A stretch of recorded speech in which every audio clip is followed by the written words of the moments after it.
All right, let's bring up our next guest. You guys ready? We got a very special guest that just showed up. Yeah, I heard it's going to be Dean responds. I'm very, very eager to meet him. Dean, can Yo, you what's hear us? going on? Yep, I can hear you. Can you hear me? Doing good. Have you met Thaddeus? No, I know of Thaddeus. Yeah, I know of him. All right, so it's great for you to spend some time blessing an ignoramus like myself. No, yeah, it's all good. I like I Mm-hmm. believe in charity, so Okay. Okay. So what's on your mind? Why'd you come in today? We're talking about with the evidence for Islam. yeah. So, well, first of all, I'm gonna continue from what we were discussing last time on, you know, the Quran is reviving the earliest Christology. So there's I something thought called the last Q time gospel. I thought we were talking about the Islamic dilemma mostly. Oh, in before that that, one. when Joshua Sidrawadi was Oh, discussing with okay. me, then we went into Q. So so after Joshua Sidrawadi had left, so we made the claim that based on what Kloppenberg said, that Q is a logical necessity, right? But then you guys misinterpreted that as modal logic, when in fact he's just saying that it's the most probable conclusion that makes the best sense of the data, right? Yeah, it's a So horrible phrase. It's a yeah, horrible term to use, but do you okay, if agree that's that's what what you Kloppenberg was saying? if he's saying he seems to be saying it's the most logical conclusion from the data he's presenting. I thoroughly disagree, but yeah. Okay, no problem. So we can discuss that. So do you believe Luke copies from Matthew? I'm very agnostic on all that stuff. From reading people No like problem. Craig Evans, So for example. no problem. So I'm just gonna lay it out also for the audience, for everyone to know like exactly what we're talking about, because maybe they're saying like, oh, what's Q, right? So basically, there's verbatim material between Matthew and Luke that scholars have posited there's a Q gospel, which is an earlier gospel that Matthew and Luke copy from, right? So there's already an assumption. I'm going to assume that you believe that Matthew and Luke copies from Mark because it's verbatim material between Matthew and Luke that's in Mark. Is that safe to They assume? seem to use Mark as a source. Yeah. Okay, beautiful. One of the arguments we can bring, so just so people know we're not just saying it and repeating to scholars, is writer's fatigue.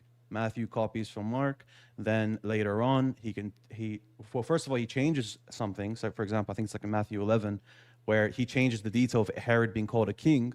Then he goes on to call Herod a king, right? So this is like arguments from writer's fatigue. That's probably one of the best arguments to show that Matthew copies from Mark, and same thing with Luke. So the point is that the same way that there's verbatim material between Matthew and Luke that we find within Mark, we also find verbatim material between Matthew and Luke, and that needs to be explained. So there's either you say the main two hypotheses today is either there's a gospel they copied from we don't have access to, or Luke just copied from Matthew, okay? So what I'm going to be positing is that Q exists for two reasons. The first reason is that when Luke copies from Mark, so this is going to be a refutation that Luke copies from Matthew. When Luke copies from Mark, he copies it in chronological order. Do we agree? So when Luke copies from Mark, he's going through chronological order. I believe that is correct. Okay. So when Luke copies from Matthew, it's not in chronological order. Yeah, I think that is correct. Again, this is all about this is all so There's heavily the debated. exception of the so-called minor coincidences that where Luke and Matthew disagree, or I mean agree against Mark. Yeah, so those ones are in the minimal exceptions. They're not the general rule. So if you just share my screen here. I'm just saying it's not universal. I was Yeah, I'll just, share Of your course, screen. yeah, it's not. Yeah. So if we're just establishing right now that we can see that it's on chronological order. So when Luke copies from Matthew, so the first saying that he will be copying from Matthew is the 14th saying that's found in Matthew, and then it goes on and goes on and goes on and goes on. Okay, so that's how it is. Now, if we just go back, because we want obviously the audience to also benefit from this. So Luke copies from Matthew. Hypothesis renders the idea that Luke would have to have two methods of copying. He copies in chronological order with Mark, and then he copies in a chronological order with Matthew. Sorry, not in a non-chronological order. Sorry, with Matthew. Now, that's you got to give a reason for that, right? But that's not the main reason why this position is bloated, right? Because you could say, okay, maybe Luke had different copying methods for one and not for the other, right? But the reason why this is so bloated now is Luke would have to be copying from Matthew in a way where he ensures when he copies from like Matthean material that's only in Matthew, not in Mark, he would have to ensure that that material remains in a non-chronological fashion while also maintaining that Mark maintains this other method where he copies in chronological order. So basically, he would be copying from Matthew and sifting through between Matthew and Mark to ensure there's these two distinct copying methods, which is I mean, so I'm not. unlikely and bloated. What is the point? That's what I was about to ask. I'm gonna let you keep going. Are you gonna? Are That's you the leading point. to like an argument for Islam? That's to the be true? point, yeah. Okay, Yeah, I'm gonna let you keep going. But here, let me just tell you what my specific view on this before we spend too much time on this. I'm not actually even against Q existing. My view is that Q cannot be reconstructed, though. So why don't you believe that you can reconstruct it? Great question. I'm so happy you asked that. Okay, have you ever heard of? So you agree that Matthew and Luke use Mark as a source, right? Yeah. Okay. Could you reconstruct Mark from just what you find in Matthew and Luke? Let's say we didn't have Mark anymore. Could we reconstruct it from just what we find in Matthew and Luke? Most of it. No. What do you mean by most? So Do you mean like 70%, 80%? Yeah, so how much do you think Matthew and Luke actually copies from Mark? We already have a scholar. His name is Joseph Weeks. He wrote a paper. It's the last chapter of the book, Empirical Models Challenging Biblical Criticism. I'll say that again. Empirical Models Challenging Biblical Criticism. Joseph Weeks wrote the last paper. And in that, he goes through and says, no, you get basically another document he calls Mark Q. It's only 52% of Mark. Yeah, we're gonna have to look at where he gets that number from, because I've seen numbers ranging from 52, 60, 70, 80. Yeah, so we got to. well, So I'll tell you how you get those check numbers, Dean. I got to Dean, check your I'll tell you how source you get those because last numbers. time you cited. One second. So I have to check your source because last time you cited James Tabor, you got him wrong, saying that he believes Jesus prophesied his death and resurrection. So I got to check your sources. So Anyways, I'll pull go it ahead. up here in a second here. How you get those numbers is because you have Mark, so you know what's in Mark. Exactly. The point is, if you didn't have Mark, you couldn't conclude that these things come from a document or another gospel or whatever, right? You wouldn't be able to draw that conclusion without the existence of Mark. Yes, most of the material of Mark does appear in at least one of the two other gospels, Matthew and Luke, but that doesn't mean you can reconstruct Mark from those. And in particular, you certainly couldn't construct things word for word. As you said, there are minor differences between them. And often the version in Mark is longer and more extensive than the version in either of the other two. So you could not reconstruct Mark. You could get the general ideas of what might be found in it, but you couldn't reconstruct the document, let alone do what I would say unwise scholars try to do and determine the theology of that document based on your reconstruction. That's several levels removed from reality by that point. Hey, Dean, can you see my screen? Yeah, I can see it. Okay, so this is the paper, Limited Efficiency in Reconstructing the Gospel Sources from Matthew and Luke. So it's as I said, last chapter of that book. He goes through and he's showing the stuff. You can see him here. He's comparing the passage in Matthew in what would be Mark Q. That is his reconstruction of Mark in Luke here. So you can see him going through this. So where does he give that percentage that you gave? I'm going to find it here. So you get 52% words, for example, is what I was going on. 63% of the verses, 73% of the pericopes, 51% of the characters. So it's 51% of the words is what I was remembering. So okay, again, no problem. So as we can see here, there's percentage of Mark and all of Mark. All of them. Okay, no problem. So what we have here is 63% of the verses. So that's higher than when you gave me 52. So it's glad we double checked this. So well, I meant words is what I was. But no, the words are important, Dean. The words are important because you're going to draw the theology from the specific word choices, not from the general story. So the words. Yeah. Is actually the most from what we know, but from what we know about Q, is there anything within there that contradicts Islam? I'm not agreeing we even can reconstruct it. No, from what we know, what's in Q. We don't know what was in Q, is my point. No, we do. We know generally what's in Q the same way we know generally what's in Mark from Matthew and Luke, as you just showed. No. We know what's in Matthew, Mark, Luke, and John, and we know that where there's agreement. We don't have Q is my point. My point is we cannot reconstruct it. No, dude, listen. Dean, I'm going to make this point obvious for you. I'm going to make this point obvious. If we didn't have Mark, then all the things that Matthew and Luke have in common that are not put in the Q category because they're found in Mark, would then be put into the shared source, right? There'd be one proposed shared source and would have all the things that Matthew and Luke have in common, which would include all the things that you want to throw out and say those weren't in Q. So if Q existed, it could easily have those things in it. Yeah, but that's Q is just a name given to the shared source I got material. you. So, yeah, let me just respond to what you said. So the point is that we can only speak of Q based on what we know from the source. So first we have to establish, do you agree that the source exists? I believe there was a sayings gospel that Papias talks about, for example. Okay, beautiful. So we can grant that. So from what we know what's in that sayings gospel, is there anything that contradicts Islam? My point is we don't know what was in that sayings gospel. And We here's do know the other generally. thing. Okay, so let's bring it back to the paper you brought. When he brings up Mark Q, whatever you put up on the screen, right? We can still know generally what Mark taught from the common material between Matthew and Luke, right? So that's what we're saying here. We can know generally what Q taught based on the We could know the generally commonalities between part Matthew and of Luke. what it taught. Part of what it taught. But we can Yeah, only know what it taught based on what we have. So here's a question I have for you. So let's say we could reconstruct part of Q, and it's like just Jesus saying a couple things. Does that mean we know the entire theology of the Q author? No, of course, there's stuff that you could say Okay. is beyond that, but There- we can but this is only my- claim as to what. Yeah, just let me finish what I'm saying. So we can only make a claim as to what is in Q based on what we have. Now, anything else is just speculation at that point, whether he's going to be talking about other things that, obviously would contradict Islam, but that's speculative. What I'm asking you is, based on what we know from Q, is there anything in there that contradicts Islam? Again, I'm I sure don't there think is. we can reconstruct it. But here's my point here. So you're going off hypothetical. From what we can reconstruct. I'm not saying we can a reconstruct the whole thing. Hold on, I let you finish. Let me finish now. Yeah, You're going off a hypothetical document, hypothetical author. Okay. And if you could pick up, for example, let's say all we had of Genesis was, let us make man in our own image. Let's say that's all we had from the entire Gospel of Genesis. We would not know the author's theology. We'd not The know what Gospel of he believed. Genesis? Sorry, yeah, my mistake.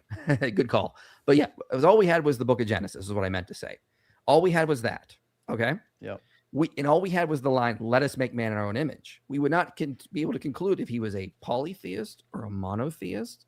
We wouldn't be able to conclude anything about what he believed. So you're trying to go on what Q has here based on just a couple things you think were in there. That's not evidence of what he believed or what his full gospel was.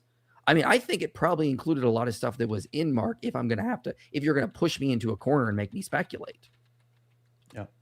So the issue with that is that it's this analogous where you're bringing, because just Genesis 1:27, I think there's a reference. Genesis 1:27 talks about making man in their image, but you can't really know about what the author is saying here because you need more context. You need some more other verses to clarify. But dude, Q is bigger than just one verse. It's a whole set of verses. I can bring it up on the screen right now for us to look at. I mean, allegedly, it's not like we have a document. It's people are reconstructing this is the point. Yeah, how else would you explain the material then? I gave you two hypotheses you can posit. Either Luke copied from Matthew or this Q. So we're gonna have to first establish that point. First, we've established, I thought, that Q exists. You said you don't mind granting that. He said he didn't mind. That doesn't mean he affirms it exists. Okay, give an argument against it. Yeah, go ahead. Go ahead, Thaddeus. Well, the lack of material evidence, right? So it is primarily sayings of Jesus, right? It's primarily things that Jesus is said to have said.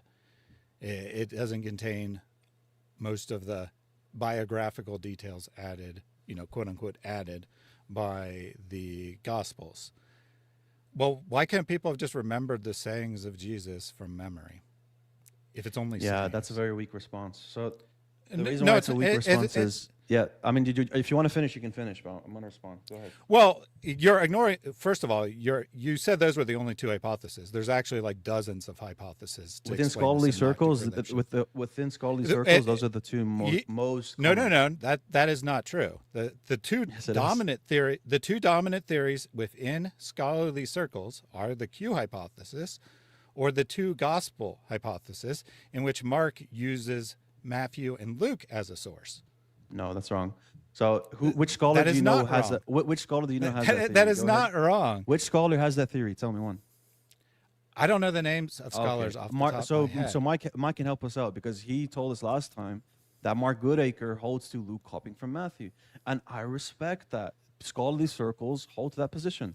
There's two main positions: Luke copying from Matthew, and those are the Q not the gospel two existing. main. No. The It two is the two main source ones. hypothesis. Give me, the yeah, two you can't even give me one scholar. That You have the holds to your two view. source and the two gospel. I can look up a list of names if that's all you How want. do you know I it even can look up exists? the Where did names. you get it from? Which scholar did you read it from? What do you mean? How do I? Which scholar Yeah, did you read this from? because I didn't memorize a list of scholars. Just tell me one scholar you Therefore, read it this doesn't theory from. exist. Okay. Gotcha. Give me Just one give me scholar one that you second. read I'll this give theory you a from. list of like 10, 20, Okay, 30 look. names. It's a Let's- very where have you common heard this from? hypothesis. Where have you Look, read this well, from? All right. Well, let's let him. I've get that. been to seminary. I've been to seminary. Like Let's these say- are the two things you study. Let's let him get that. Dean, what is the point you're trying to make at? Because we're getting lost in the weeds now. Okay, the point I'm trying to make is Q does exist. There's good arguments to exist. There's no arguments against it to prove that it doesn't exist. And the claim that I want to respond to what Thaddeus said as well in a second regarding why can't it just be oral traditions. But regardless of that, the Q gospel doesn't contradict Islam. It's the earliest gospel that we can reconstruct to a great extent. We I can't. agree. I agree with you. We can't reconstruct the whole thing. But from what we can reconstruct, nothing within there contradicts Islam. And there's quite a lot of material within there. Now, Thaddeus said, how do we know it's not just oral traditions? The way we know this is, I'll give you an analogy. If me and you go to court and we both witness a crime, and then we both describe the crime scene verbatim the same, word for word constructs about how it happened, who was there, what was the details that was there, and it's pretty much verbatim the same between me and you. People are going to assume that we colluded with each other. Is that not correct? Oh yeah. If it's word for word, people are going to assume you colluded. Okay, Yeah. beautiful. Okay, appreciate it. So the same way, we know that Q is not just using oral traditions because it's verbatim the same between Matthew and Luke. Again, I'm perfectly fine with saying Matthew used or Mark as a source. The thing I'm saying though is that we have that and we can compare and contrast. My issue with Not Q, Matthew using Mark as a source. Matthew using Q. You mean? Yeah, the problem is, again, I don't take a stance on any of that because, again, I think it's impossible to reconstruct it. Now, here's the point I'm trying to make with you, which I think we're just talking past one another, is even if you could reconstruct part of Q, that does not tell us what the full document was, what the full point of it was. It's just some parts in there that you would pick out and say, yeah, we like that, we don't like that. But I mean, like, that doesn't change anything. That doesn't tell us anything. It just says, okay, well, there's some things in there that were probably there. It's the same thing why I brought up Joseph Weeks' paper there. We could reconstruct part of Mark, but we wouldn't know what the document was or what he was actually trying to preach or say. Yeah, so just share my screen here if you don't mind. 1 second. Here we go. Yeah. Okay. So this is just from Kloppenberg's work again, okay? So your argument would have veracity if it was like small parts of the gospel, but it's not. It goes from Q3 and then all these verses, and it goes all the way down. All of this material. Yeah, I know this is how Kloppenberg reconstructs it. If you had a like the hypothetical document you brought up before with Mark, if that was the case, and then we have this much material that we can derive from Mark, it would give us a pretty good idea about what Mark's preaching because it's still going down, bro. Look at this. I literally just said we'd have a pretty good idea, but we would not know his full theology or what the full point of the document was. Again, so here's the point, though, when we're going to connect this back to Islam. That does not that is insufficient to establish his full theological view in terms of what he was trying to believe, what he was trying to say. And if you want, now I know you're a proponent of the idea that it was okay for Jesus to call God Father in that time, but most Muslims don't agree with you, for example. No, but they're in the minority in terms of classical scholarship. So Ibn Taymiyyah, Imam al-Ghazali, Imam al-Tufi, Ibn Kathir, people from the Salaf such as At-Tabari, not the Tafsir At-Tabari, another Tabari, convert from Christianity. So what you have here is the most of classical scholarship agree with me. So I don't care what most layman Muslims have to say on the topic. Yeah, I'm just granting you that. So you're just to be clear, you're okay with Jesus calling God Father. Yeah. So Father in the sense of a metaphorical, like calling God Father in a metaphorical fashion, that's fine.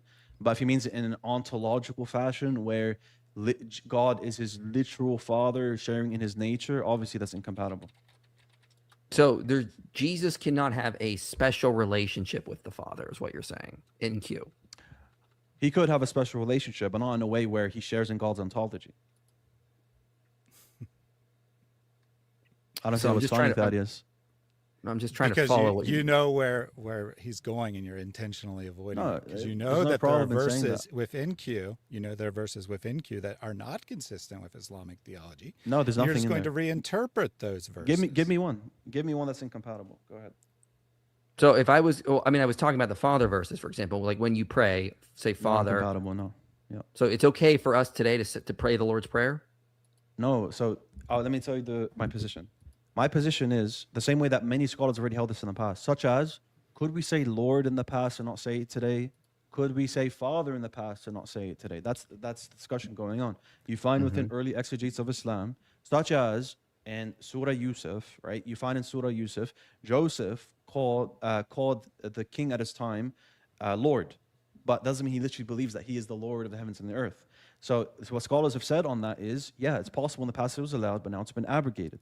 I take the same position as do many scholars, classical scholars hold to, that in the past it could have been used, Father, but just today we don't use it because in our sources today, our Islamic sources, there's nothing to indicate that we can use it today. We only take what the latest revelation gives us to use.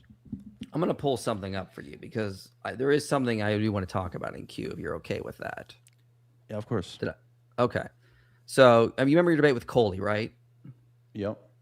Okay. You brought up, for example, the whole Lord, you know the Lord argument, right? That Yes, Jesus, I do, he yeah. does in Q say that he is Lord, right? Yes. Okay. You said in earliest manuscripts, so just for the audience's sake, you agree that in Q, Jesus does say he's Lord, right? Yes, from what I remember, yes. Okay. Your reply, what was your, can you just tell me your reply? I want to, instead of me trying to steelman you, why don't you just say it? Yeah, from what I remember, I made a very quick response that it's not in the earliest manuscripts, Lord, in the Septuagint, but I can even grant it is, and I still think the argument's bad. Okay, so the argument for those who don't know is that in Q and in the Gospels, Jesus calls himself Lord. The only other person ever make that claim is Yahweh. Well, it's in Ezekiel, it's in the Psalms, it's in the Septuagint. So in the Greek translation of the Hebrew Bible, we see, for example, God being called Lord, Kiri. And Jesus has, and so there's nowhere in any Greek text from that time or prior does anyone ever called Lord other than Jesus and Yahweh. So when Jesus is calling himself that seems to be, as according to scholars like Staples, Michael Patrick Barber, Charles Corrals, Robert Bowman Jr., Ed Komaszewski, this is Jesus definitively claiming to be God. And so what is your reply to that? Instead of me just trying to steelman it, just go ahead and say it. Yeah, so the response is, one, a lot of scholars, majority of them,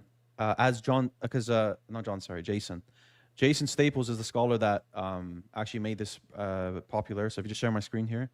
So Jason Staples says himself that there's evidence based on like the earliest manuscripts having this development. Basically, the development here is that in the Septuagint, early on, there wasn't this version where Kiri was the divine name. Rather, it would have been different forms of the divine name rather than Kiri, but this is a Christian evolution. That's what majority of scholars hold to. That's what Jason Staples says himself in his writing.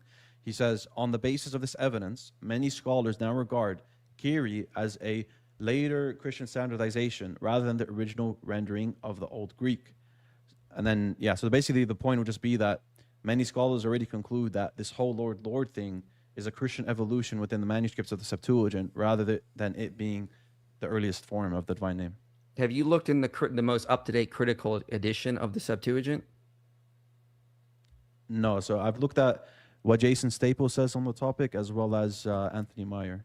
Yeah, so here's a screenshot from the most up-to-date critical edition of Psalm 108:21.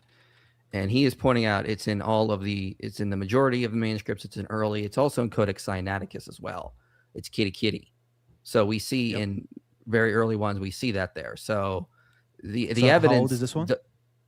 This is the critical edition. So this is the scholars who put this together. Like what is it? Like Gottinger, I believe is his name.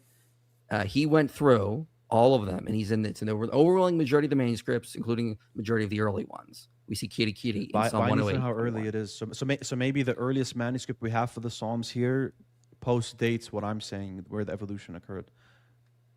No, that's not what he's saying. It's only in later ones. It's in later ones. No. What I'm asking is the early ones. So where does where The in this critical edition? critical edition In this critical, the critical edition is going to use the earliest they have. But how early is this? Well, thing that's has? one criteria for text critical. It's not just we literally copy the earliest. Yeah, but I want to know what's the earliest manuscript for this. The earliest. He's showing you the text critical edition, and it has made the decision that was part of the original text. Right. Yeah. So what difference does it make what the based on the literal fact, first manuscript says? So when is the earliest manuscript for this for the Psalms? Do you know? For this one, I think it's Codex Sinaiticus. Now I could be wrong, but Okay. it's definitely in Codex Sinaiticus. Okay, bro, that's late because I'm positing that the development happened after. But you have late no first evidence. Show me one. So Then I'll show give me you one. the. Yeah, I got Show you. me So show let me an just- old Greek manuscript of Psalm 108:21. Here, can you share my screen? So this is the scholarship I'm referring to. So Hold up. you're saying that it's in the Codex Sinaiticus, and the Codex Sinaiticus is 4th century. But as Anthony Meyer notes, the development we're positing comes comes earlier. So it says the start. So if we just read the context here. So Go ahead and read it. manuscripts that date on paleographic grounds on the Second Temple period, because the content of the Greek translation is relatively consistent with the Hebrew Aramaic source text. We might assume that the same holds for divine names and epithets as transmission crossed from Jewish to Christian scribes. It would seem plausible, in other words, that terms for God found in Christian copies of the Septuagint would represent the same as in earlier pre-Christian copies. The startling reality, however, so he's refuting that, is that all Jewish Greek copies of the Septuagint before the late 1st century have surprisingly divergent divine name readings, none of which contain the standard title Kyrios. He says none of them. Regularly found in all Christian copies of the Septuagint, albeit in the Nomina Sacroform KC. And So- we have and then you have one of Psalm 108:21 there. Say one more time. Do you have Psalm 108:21 there? I don't remember him bringing Psalm 108, no. Right, because again, as the critical scholars have pointed out in the earliest editions where we see that verse, as well as Deuteronomy 3:24, it's kitty. Now the verse in Ezekiel, if you actually go to the critical edition, there's only one kitty there in the critical edition. That's one of the verses Jason Staples uses. But in Psalm 108:21, Deuteronomy 3:24, it's kitty. And so what they're saying is that is the most likely original of the first of the translation. So they did have kitty. So there. do you see how this, even on the basis of whether Lord was in the Septuagint early on, is already on speculative grounds, but I'll grant you it. So Okay. I'm going to grant you that in the earliest Septuagint manuscripts, that was the form. And when Jesus says it, he's claiming it. So that's your claim. And I'll grant you the Septuagint has it in the earliest form. So I'll grant that part of the argument. So when he says, Lord there, they're going to call him Lord. In that context, there's more reason to assume that he's not claiming to be God there, just from the mere fact that sharing two titles between one another, right, doesn't tell us much about the concept, just more shows sharing titles. So we don't want to do the word concept fallacy here. So what I'm positing is that the concept of the theology in the Gospels is one of Jesus not being God, if you take a holistic case. So it just makes it very improbable that what you're saying is more likely, which is that Jesus is referring to the divine name. So I'll just go to a verse like Mark 10:18. Jesus says, "Why do you call me good? Only God is good." That's also in Matthew and Luke. So when Jesus says, "Why do you call me good? Only God is good," hold up. This is Mark. He's You're talking about subordinating Q, himself though. to the Father. You're talking about Q, though. Is that in Q? That part, no. We can bring other parts in Q. No But problem. okay, but you talked about Q, though. You talked about the Q. You just granted that in the earliest versions of the Septuagint, it says Lord, and in Q, Jesus is calling himself Lord. So if you go to what Kloppenberg puts in Q, Luke 6:46, Yep. why do you call me Lord, and not do what I say? How is Jesus Yeah. not claiming to be God there? Yeah, and I'm granting you that that's within Q. I thought you were making, because you were referencing back my debate, so I thought you were making the case just generally Jesus is God. No, because we're talking about Q. We're talking about what is Q. You said Q is completely compatible with Islam, and I'm Yes. not sure it is. And there's one reason is. right there. Yeah, it is. So the reason why is we have no reason to assume high Christology within Q. So there's no reason for me to read high Christology into Lord there. Well, this is now your circular argument. Okay, we assume that it's there's no. not, because- We assume there's no high Christology, so that can't be high Christology. And we can actually give evidence for that assumption. Why? If you look at the earliest Christology within the earliest texts we have, no one thinks Jesus claiming to be God. So that's highly implausible to think that Q thinks that Jesus is God. What do you mean? That's a nonsensical argument. Does anyone? Okay, I don't believe anyone in the first century. I believe that Jesus. everyone believed Jesus to be God. And that's why Christianity exists. It wouldn't exist if the disciples didn't think that Jesus was God. I got you. So post-resurrection. let's use the earliest sources here. Let's use the earliest sources. So you want to say that Lord here with Q means he's claiming to be God. I'm saying that within all the texts we have, Mark, Matthew, Luke, and John, of what Jesus says, and in Thomas. Hey, you want to use the earliest? Well, that's not the earliest. What do scholars say the earliest text of the New Testament is? You got to let me finish my point.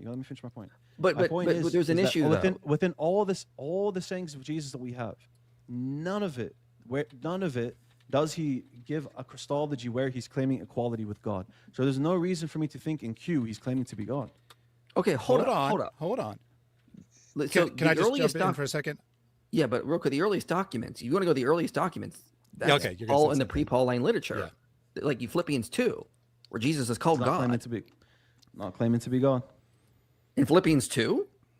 Philippians 2, within Mark, within Matthew, within Luke, within John. Okay, so here's what we're doing here. we're doing a circumstantial evidence argument instead of doing a proper exegesis of the text. Okay, if you're granting Lord, as the critical edition shows, was in the earliest manuscripts, and Jesus is claiming that would support our theory that, in Q, Jesus is claimed to be God. And by the way, this doesn't even work, because even if you're right about Mark and Philippians 2, Q is just unique. And maybe that's the guy that was really the founder of Christianity and not Paul. Yeah, that's so implausible, dude. So then show me why Lord doesn't mean God. Hold on, Dean. You said that no one believed Jesus was God. You said no one believed Jesus was God. Yeah. Clearly, the pre-Pauline Christological creed of Philippians 2 believes Jesus to be God. No. So that is clearly someone believes that Jesus is God before the text of the Gospels was formulated. No, that's wrong. So if you mean God as in co-equal with the Father, that's not what Philippians 2 is saying. Yeah, it is. Nope. What is it saying then? Let's hear your interpretation. Yeah, let's go to it. Can you just put on the screen? I'm going to put up the ESV. Yep.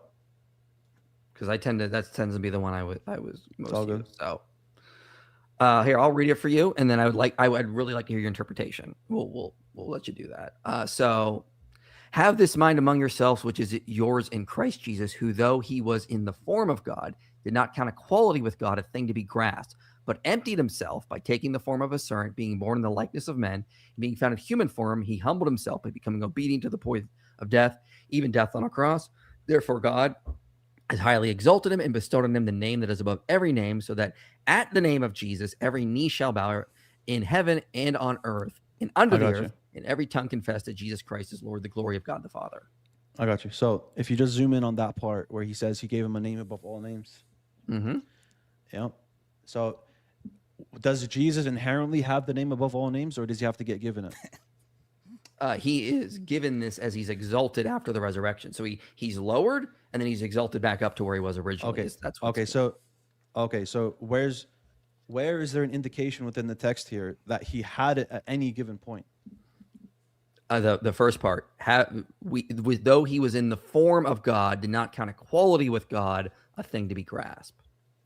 Yeah. So what's the Greek there for when he says form of God? Are you familiar? I do not know off the top of my hand. No, the top of my head. No problem. So Ignatius uses that same Greek within his letter. If I just pull it up, 1 second.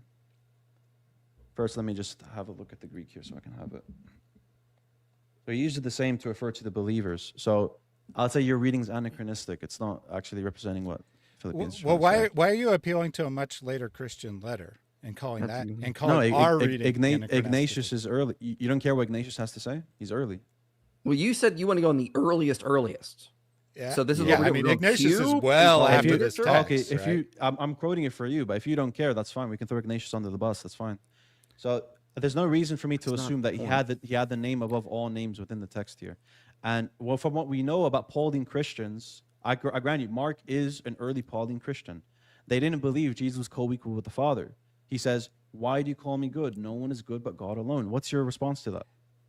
Oh, that Why do one's you call- easy. Just read the Yeah, rest of the passage. Rhetorical question. Yeah, I want to hear what Mike has to say. Go ahead. You want to hear what I so about Mark 10:18. Yeah. So just to acknowledge, we're now moving to Mark away from Q, right? Because we want to know what Pauline Christians believed. Okay, well that's not even been established. Hold on. What do you putting think? these other assumptions? What is your you're evidence that Mark is influenced by you're trying Paul? to bring up the fact that What is your Philippians 2 influence is saying that Jesus. Yeah. What is your evidence that Mark is influenced by Paul? Yeah, we need to get these assumptions justified first. Yeah, there's no reason for me to think otherwise. His theology is quite clearly Pauline. Well, That's not okay. a reason. He Okay. talks about Jesus' death How do on you the know Paul's cross. theology isn't Jesus- Marking? Jesus' right? death on- That's a yeah, stupid I got you. argument. I got They, Jesus' they death share the on same cross, theology. that's Yeah, they forgiving- share Christian theology, the same theology every Christian so has. is there any good reason to think he's not Pauline? I think that Mark, Matthew, Is there any Luke, good reason to think he's John, not Pauline? and the rest of the New Testament all I have think the same the theology. The category is an assumption Okay, that's you're not been trying- justified. Okay, so we can agree that Mark 10, or Mark, just the author of Mark, that is, has Pauline theology, right? Mark believes. know, No, I I'm not agree granting that, that category. I agree I'm not they granting share that- the same Christian theology. They Okay. have Christian Christian theology. theology. Yes. Does Mark contradict what the author of Philippians believed? No. Of course not. Okay, beautiful. So when Jesus says, "Why do you call me good? Only God is good," what's your response to that? So why do you call it's a rhetorical question, as I've said in the past in videos. I've used an analogy. So it's like if you have, for example, like let's say like we found out we were pregnant. My wife is pregnant, but we didn't want to tell anybody yet. And someone come up and asked me, "Hey, I heard you were gonna have a kid," and I didn't want to reveal yet because we haven't announced it. I'd be like, "Well, why would you assume I'm gonna have a kid? You can't have a kid unless someone gets pregnant." I'm doing that as sort of a rhetorical move to not lie, but also not give away the message. Okay, so when you say it's rhetoric, what's the actual meaning behind it? What's he trying to get the men to believe? He's trying to get him to think about what it is to actually be good. Okay, so when he says, "Why do you call me good? Only God is good," who's God in that statement? So that is, for example, up for debate among different scholars. But I mean, like, can you share my screen here? If you don't mind? If I said, "Why are you calling me a Christian?" Would that be me denying that I'm a Christian? yeah, Depends on the context. okay. Exactly. Here, I'll put your screen Does down. depend. So if you look here, okay, so it says the rich man calls him good teacher. Then Jesus says, "Why do you call me good? None is good except God alone." Who is God in that statement here? So that depends. So I'm asking your opinion. Who's God there? Jesus is not given the context yet. This is what I mean. You're reading a lot into this right here because he's talking to a rich young ruler, someone who is probably not one of his, obviously not one of his followers in the text. And he's just asking him a rhetorical question. Like, so is he referring to the ontology of God or a specific person? He's not even specifying. Right. So you're what you're saying is you're unsure, yeah? We're saying Jesus does not specify. Jesus doesn't specify who God is here, yeah? He just talks about God, Okay. to use your term, generally. What's the possibilities you can give me right now? I said About who's ontology or referring a to? specific person. Or a specific person. So if here it was the Father, what would your interpretation be of that? Jesus is just asking a question. No, but there has to be some rhetorical force behind that question, right? Yes, the simple question so- is so- this. so He's if he like, says- hey. His simple question, his rhetorical force is this. Yeah. Hey, like, hey, we're both humans, right? Would you say that only God is good? Like, that's what he's trying to, like, and so that is not an admission of anything. That's just him trying to get the guy to think before he can move on to another point. So do you remember when you brought on Mike Lacona and he gave you two interpretations on Mark 10:18? No, I've had so many streams. I do not remember that All good, stream. all good. So when you brought up Mark Lacona, he gave two interpretations for this. He said, look, Jesus could be denying his goodness here, but he could also be equally saying that why do why do you call me that? Only God is that, in the context of, if you're calling me good, you're calling me God, right? Yeah, Those are the two. Those are the two options he gave, right? Now, yeah, again, I don't remember the stream, but I'll take your word for it for now. No problem. So you can check it later. So let me see here. If you just share my screen. Okay. You're gonna go to the church father quotes. Yeah. So my point is that he gave two options. Either it's rhetoric, and he's saying, if you're calling me good, you're calling me God, right? Or Michael Licona gave the other interpretation, which is, oh, why do you call me good? He's denying being good here. Michael Licona's interpretation, which is the rhetoric point, which I find more convincing than what you were saying about the whole goodness thing, that it doesn't possibly work anymore if God here is the Father. And we know that everyone within the earliest interpretations from the church fathers or the earliest citations of the church fathers, they saw God here as the Father, not the being or not God generally. But all these church fathers believe that Jesus is God. So not co-equal with the Father. Not co-equal with the Father. And that's the point you wanted to give. That's the point you were trying to give. So you're saying that here's the problem. You're appealing to what they say about the meaning of this verse, but they don't see any conflict between this verse and their theology. And you're saying that what they say about this verse contradicts your theology. It's because they're subordinationists, that's why. No, I disagree with that. But I mean, like, again, it's just a rhetorical question at the end of the day. Like, for example, if I would say, like, let's say, like, I'm talking to a foreigner. I'm trying to give you an analogy to try to help to see where we're coming from on this. And the foreigner was talking about, like, how the country is run. And he has decided, let's say he comes from, like, a place where they have a king. And he's like, yeah, the king does this. And, like, so your president has this kind of power and that kind of power. And I go, well, hold on a second. Or why would you think that? Does only the president have power to like sign something into law? Now I'm just asking a question at that point. I'm not actually saying that's true or not, because there's other ways in this country to pass a law. Like if you have, like, I think it's like two-thirds or it's like 3/4 of Congress agrees, then you can pass a law without a presidential signature. So just asking a question like that is not revealing your in-depth, deepest theology when you're just trying to get somebody to think and walk them through an argument. This is why I think people read way too much into Mark 10:18. Okay, so there's good reasons to think that that's just like it's not a good probable reading given the context, because the first thing is Matthew. Can I ask the Matthean scribes? Let him finish. Let him finish. I just started my response. Yeah. So the first thing is that when the guy calls him good teacher, he goes on and he stops calling him good after Jesus says, "Why do you call me good?" So he actually understands from Jesus' statement as, "Don't call me that." Okay, that's the first thing. The second thing is that the second thing is that the second thing is why would he repeat within the word Matthew? good? Yeah, dude, like Mike, you just said I was going to finish. Sorry. Yeah. So within Matthew 19:17, what does Matthew render the question? Do you know, Mike? I have to pull it up to remember. I do not remember off the top of my head as normal. The Matthean scribes actually changed the text here to make it, "Why do you ask me about what is good?"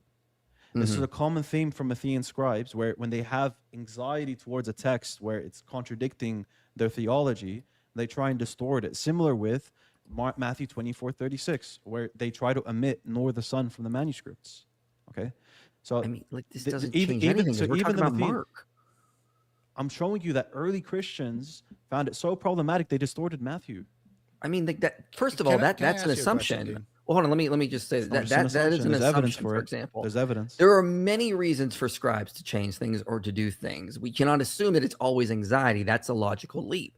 But again, we have moved from Q to Philippians to Mark, and now we're going to Matthew scribes. I mean, like, let's just go. I mean, like, why are we jumping around? I'm giving you justification that Mark didn't see Jesus as God, and I'm giving you early Matthean scribes distorting the passage. There's no good reason beyond. So if I could show you, go on. If I could show you someplace in Mark where Jesus is definitively like set up as God, would that convince you? Yeah, that would convince me that Mark has Jesus being God, of course. Okay, but then you're going to say, well, that's not in Q, and I only care what's in Q anyway. No, I never posited that. What? Then why'd you bring up Q in the first place? I'm granting you all of your Mark whole right thing, now. right? Your whole thing was that you were here to argue that Islam is true. Okay. We know you were just playing a game, right? You just really wanted to continue your previous discussion. But theoretically, what you are positing is that Islam is true because the theology of the earliest source, Q, agrees with Islam. That was Yep. your posit. That was Yeah, your it whole gives- it justification gives- for bringing up this the discussion. Quran gives us the earliest Christology. Yeah. Yeah. So let me ask you this question. You said, well, it could be read as subordinate. And we can Like to be read as disagree whether subordinate, or yeah. not the fathers actually taught that. Is subordination consistent with Islamic theology? No, and that's why I don't posit that these guys Okay, are then Muslims. you go. No, There you go. yeah, So that's you the went to whole this for problem. no reason whatsoever because it Thaddeus, teaches subordination Thaddeus. according to you, and that's not consistent when with Islam. when you say that Jesus is Lord, Lord, and you say it's in the Septuagint, are you saying Jesus is claiming to be a subordinate God? No. I'm not making No, any claim that's the other than point. that. I'm not That's the making a point. claim. I'm not making a claim about what Go the on, dude. theology of this text is. I'm saying that your claim about what the theology of the text is I'm saying your claim is doesn't agree anachronistic. with your claim position is anachronistic. based Wait, on boy. nothing. You appeal Your- to these your later claim is sources. You've done this anachronistic again because and when again. say You Jesus call. says- Yeah, let me finish, dude. Are you let me finish? My claim is that You didn't let me my finish. claim You is that interrupted say, me Lord, and then Lord. said, "Let me finish." Amazing. I mean, dude, you're raising your voice, speaking over me. I can let you finish if you like. Go ahead. Well, here's the thing. The whole time, you keep bringing up later texts as claims about what this text means, and then saying our view of the text is anachronistic. So be consistent. Either you can appeal to later understanding of the text, or you can't. You can't just appeal to it only when it benefits you. That is not valid. And you've provided zero evidence whatsoever that any of this is consistent with Islam. Just every time we addressed, or not really we, it was all Mike, but every time he brought up a question about the text, how this is consistent with Islam, you ran somewhere else. You said, look, this other text, which is later than the text I'm appealing to, says something different. So therefore, they must have had different theology. And that's not a valid conclusion. That's not how you logically think about something. Just because they have different words doesn't mean they have different theology. I have seen no evidence from Q or anywhere else that the earliest Christians did not believe that Jesus was God in some sense. I'll grant you that subordination is a logical possibility, but that still contradicts Islam, as you just admitted to me. Right? Let's So let Dean- you do let's let so Dean you do respond. grant they don't teach that Jesus is God. You can't substantiate that. Wait, what? No. What? That's not what he said. I didn't Okay. say that at all. I'm Okay, saying so- the minimal, at minimum. Oh, at minimal. Okay, Understand yeah, my go ahead, argument. yeah. At minimum, they are Yeah. saying that Jesus is God in All right, some sense. Let's let Dean now And respond. and for your argument to work with Lord, Jesus would have to be identified with being co-equal as with the Father, because he will be Yahweh. And I'm telling you that isn't an anachronistic reading. That's why I gave you all of these early texts showing you this Christology is foreign. Now, my Dean, point is, yeah, okay, dude, go I just finish. let him ramble for a long Yeah, time. go ahead. Come on. So ahead. Ramble. here, so what we have is the earliest texts give us zero Christology that this Jesus was identified with Yahweh, co-equal with the Father. Zero. So your reading of Lord in Q is anachronistic. That's my claim. You use these earliest sources. You believe they have, obviously, some soundness to it. And I'm giving you these earliest sources to inform your understanding of what Lord means in this context. I don't mind it. Now, the earliest Christologies of Jesus are completely, like, there's a whole variety. Philippians has a higher Christology than what you find in Mark. Mark has a higher Christology than what you find in Q. Q doesn't give us Christology that's incompatible with Islam. I'm yet to see anything convincing for that. Now, when I give you texts such as, why do you call me good? Only God is good. Why am I? These aren't much later even. These are giving us the earliest understanding in the first century that Jesus wasn't identified as God. If he's not identified as God, then he isn't being identified as Lord, most likely in Q. That's my claim. Question. Can you refute that? Question. Your claim Yeah, makes question. no sense. So you talked about Philippians having a higher Christology than Mark. Does Mark have a higher Christology than what we see in Islam? In parts, yeah. Okay, so it's got a high Christology. Philippians has a high Christology. So by your own logic, the circumstantial evidence you've been trying to present is not presenting a view of Jesus that's compatible with Islam. Therefore, by your own reasoning, we should use that circumstantial evidence to read Q in that light and also agree it has a higher Christology than what is in Islam. Thank you. Thank you for that. Okay, so the response to that is the earliest Christology you find in Q, you find within, for example, the Epistle of James, these Jewish Christian sources. As scholars like James Table points out, you have Q, you have James, the Epistle of James also being a Jewish Christian source. You have this stream of Jewish Christians where they have this low Christology, and the Quran is reviving that earliest Christology. So can you prove from? So can you prove from? Can you prove from Q or from James or from any source, being a Jewish Christian source that we can Think about derive the this logic. understanding. Think about the yeah, Q go on. is the one in question. So Q is the one in question, and you're trying to help use. We're not arguing for proper exegesis of Q anymore. We're just using circumstantial evidence. So far, we've had Philippians. You've admitted has a higher Christology than Islam.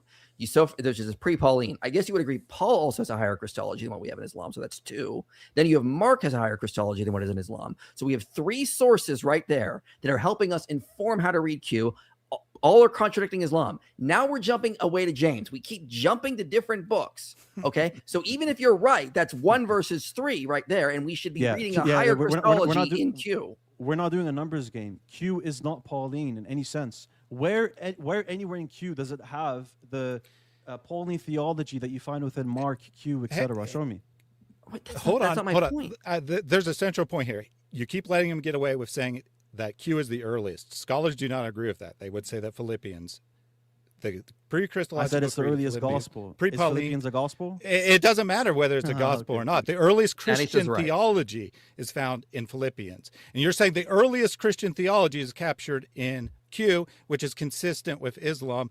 But it's essential to your argument that it's earliest, and Philippians is the earliest. And you already admitted that Philippians has high Christology. So the earliest Christology, by your own admission, is high.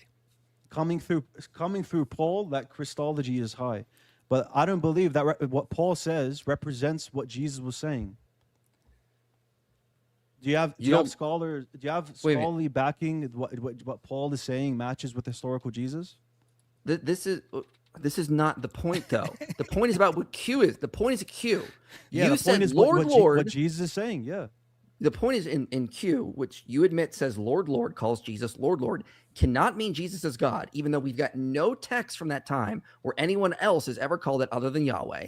And your point was to look at circumstantial evidence, later texts, and say, well, no, they have a different Christology. But then you admitted those later texts have a higher Christology than Islam. So by your own logic, you said we should read Q in light of those other texts. We're doing that. And now we have to say Q contradicts Islam because the Christological context from these other texts, Mark, pre-Pauline, Paul as well, all are disagreeing with Islam.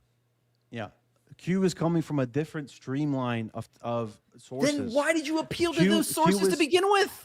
Because I'm showing you that no one has the idea that Jesus is Yahweh, dude. And you're saying Lord means he's Yahweh. You're falling to anachronism. Except they do. Who believes Jesus is Yahweh? Go ahead. Show me. If you read the entirety of Mark believes it. If you read the entirety of Matthew believes it. Go ahead. Where in Mark? Go ahead. If you believe the entirety.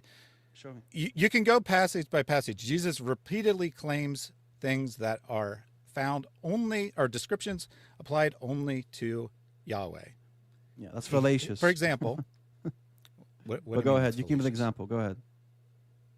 Well, hold on a second. If you don't even know what my example is, how can it be fallacious? Because you just set up the principle, which is only Yahweh does something, then Jesus does something. But go ahead. Okay, fine. Let me rephrase it. If he uses language that's specifically applied to Yahweh in the Old Testament and not other figures. What does that prove? That doesn't prove anything. So I can just claim to be the first and the last, for example? Is that a Mark? It doesn't mean anything? I didn't say it was a Mark. Okay, so how about you give an example to Mark, and then we can discuss it. Go ahead. Well, I can go back to No, because you've said that it's not a valid argument. So there's no point in giving an example if the argument in itself is not valid. So I have to first establish the argument's valid. So if I claim to be creator of the universe, you have to establish is that language that you have to establish you mean it in the same sense. You have to establish that you mean it in the same sense, and it's not analogical. So if I say that I'm the creator of the universe, that doesn't mean anything in your mind. And you can establish that I'm claiming to be God from that If statement. the context, for example, first and last, that's something that's different to what you're saying now, because this, we know the usual. I've changed it to creator. The usual usage of the word. We don't have any context that I know of that someone's called the creator of heavens and earth that it could mean otherwise. But for example, King of Kings. Someone might say King of Kings is a title that's only for God, and yet we have Nebuchadnezzar called the King of Kings in Daniel 2. Daniel's not saying that Nebuchadnezzar is God. So that's the example I'm giving you. So how about you give me an example from Mark that establishes your point? Go ahead. Before we go to Mark, can I go to James first? Are you okay if I look at James? Yeah, go on, yeah. All right, I'm going to read for you James. Let's just read James chapter 5. Be patient, therefore, brothers, until the coming of the Lord. Who is he talking about in verse 7? Would you agree that's Jesus? Yeah. Okay. See how the farmer waits for the precious fruit of the earth, being patient about it until it receives the early and the late rains. You also be patient. Establish your hearts, for the coming of the Lord is at hand. Do not grumble against one another, brothers, so that you may not be judged. Behold, the judge is standing at the door. Do you agree this is talking about Jesus? Yeah, that's fine. Jesus is going to come back and judge. We believe, Got it. believe this in Islam. The prior chapter. There is only one law and only one lawgiver and judge, he who is able to save and destroy. But who are you to judge your neighbor? Do you think he's talking? So only Here one. he's talking about the Father. Yeah. So what's happening here is Whoa, he's talking about the Father, and in the other context, he's talking about Jesus. The same way, he's calling only the Father judge, but you have in the Old Testament a book called the Book of Judges, or you have in Jesus talking about judging in the Gospels. Oh, come on, dude, this is such a weak argument. Come on. That is you're assuming univocality there.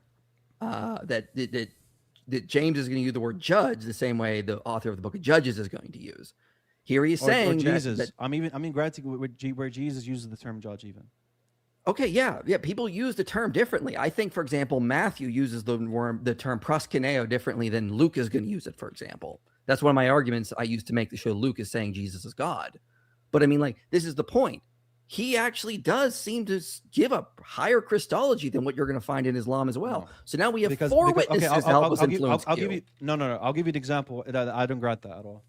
So within James, you have only one judge. I agree. In Islam, don't we believe there's one judge? I do you? Because yeah, I get different. We believe there's only one judge, Muslims. which is God, right? Okay, so fair. We believe the only judge, ultimate judge, is God. Do we believe that Prophet Muhammad is a judge? Do you? Yeah, in the Quran, it says they do not believe until they made you a judge over them. Okay, interesting. That's okay. I'm going to think about that in terms of an odd issue for you, but okay. I mean, it's not helping you. This guy. How is that helping you? You believe when the Quran says there's one judge and then it calls the Prophet a judge, that you don't believe that you're equivocating right now by thinking it's the same. No, I'm saying that could very well be a contradiction if you look more into it. But I mean, like, this has nothing to do with my point about James. This is being so uncharitable at this point. Let's be real. Let's be real. Come on. No. You acknowledge that, and you acknowledge in James 5. Here, you acknowledge in James 5 that's Jesus who's the judge. But then you agreed that in chapter 4 that's God. So I mean, like, I don't know the same way the Quran says Allah is the ultimate judge, but calls the Prophet a judge over everyone. Yeah. And then we have hadith saying that Jesus is going to come back as a just king to judge. Come on, this is a very weak argument. Come on. But that's not James. James says there's only one judge. Let's finalize this discussion because I think it's been going for like an hour. So, I want to go to Mark 2 first. I want to do James and Mark. Okay. Yeah, go on. So my point is we have high Christology in those 4 works. Mark chapter 2, I'll just say it flat out. He calls him Lord of the Sabbath. The only person in the Old Testament who's Lord of the Sabbath is Yahweh. In Mark 2? Mark 2. Okay, so let's pull it up 1 second. Oh, sorry. I forgot to put it on the screen. My mistake. That's all good. Yeah, I'll read the last part. On one Sabbath, he was going through the grain fields. As they made their way, his disciples began to pluck heads of grain. Excuse me. And the Pharisees were saying to him, "Look, what are they doing? What is not lawful on the Sabbath?" And he said to them, "Have you never read what David did when he was in need and was hungry, and those who were with him, how he entered the house of God in the time of Abiathar the high priest, and ate the bread of the presence, which is not lawful for any but the priest to eat, and also gave it to those who were with him. And he said to them, the Sabbath was made for man, not man for the Sabbath. So the Son of Man is Lord even of the Sabbath." Yeah. So many God's called Lord of the Sabbath in the Old Testament, yeah? Yes. The only person who's ever presented as Lord of the Sabbath is Yahweh. Okay, beautiful. So this actually proves my point, because I don't believe Jesus is talking about himself here. I believe that he's talking about general humanity. So let me make the point. So let me make the point. Yeah, please do. Yeah, please. Okay, beautiful. So for most scholars, when they read this, they actually say that. So do you okay, let me just bring this up then. Let me bring up Mark 2. Yeah, here we go. So when he says in the context that at the time of Abiathar, David came and there was an exception to the rule where he was able to be given the bread that was only meant to be for the priests, right? That consecrated bread that was given to David, Jesus' point is that the same way my disciples, they're eating grains and whatever, that the priest also allowed for the companions of David to do something exceptional. The point is that you can do something good on the Sabbath day. If you're hungry, you can do this, right? The same way you can heal on the Sabbath. Do you agree with that? Yep. Okay. Yeah, that's his point. So all right, beautiful. So the context is that humanity, laws are made for humanity, not humanity for the laws. So then he said to them, the Sabbath was made for man. He's meaning humanity here, not humanity, man, for the Sabbath. So the Son of Man, so he's saying that's the reason why. So the Son of Man is Lord even of the Sabbath. So the most likely reading is he's not saying Jesus himself is the Lord of the Sabbath. You made my point for me, that humanity is called a title that only God has in the Old Testament. Question for you. So Son of Man is referring to humanity? Yes. Well, let's go back to let's just read earlier then. Okay, so here we have let's start in the earlier in the chapter. This is about him healing, okay? And so in Jesus, let's just start in verse 5. And Jesus saw their face, and he said to the paralytic, Son, your sins are forgiven. Now some of the scribes were sitting there questioning in their hearts, why does this man speak like that? He is blaspheming. Who can forgive sins but God alone? And immediately Jesus, perceiving in his spirit that they were questioning within themselves, said to them, why do you question these things in your hearts? Which is easier, to say to the paralytic, your sins are forgiven, or to say, rise, take up your bed and walk? But that you may know that the Son of Man has authority on earth to forgive sins. Here, Jesus forgave sins and then says he's the Son of Man, speaking of himself in third person. I got you. So you're going to have to just give me a minute to speak, because this is a complicated topic now about what Son of Man really means. So you have, dude, you can laugh. Yeah, you can laugh like a little girl. It's very complicated when you have to when- reinterpret it instead of just going with what the text says. Everyone knows there's the Son of Man problem in the Gospels. If you're ignorant on that, that's on you, bro. So The Son of Man problem. I don't have any problem with it. It's Jesus' title for himself. And he's referring to Daniel. Dude, I'm speaking to Mike. Let's let him do it. Let's just let him do his thing. It'll be. Please do it in a way that's not going to make the interpretation of the text ad hoc. I got you. So the point is that Son of Man is used in different ways in the Gospels. It is either used in a way meaning the suffering Son of Man, or it's used in the sense of the Danielic Son of Man. Right? And then you also have Son of Man as meaning humanity.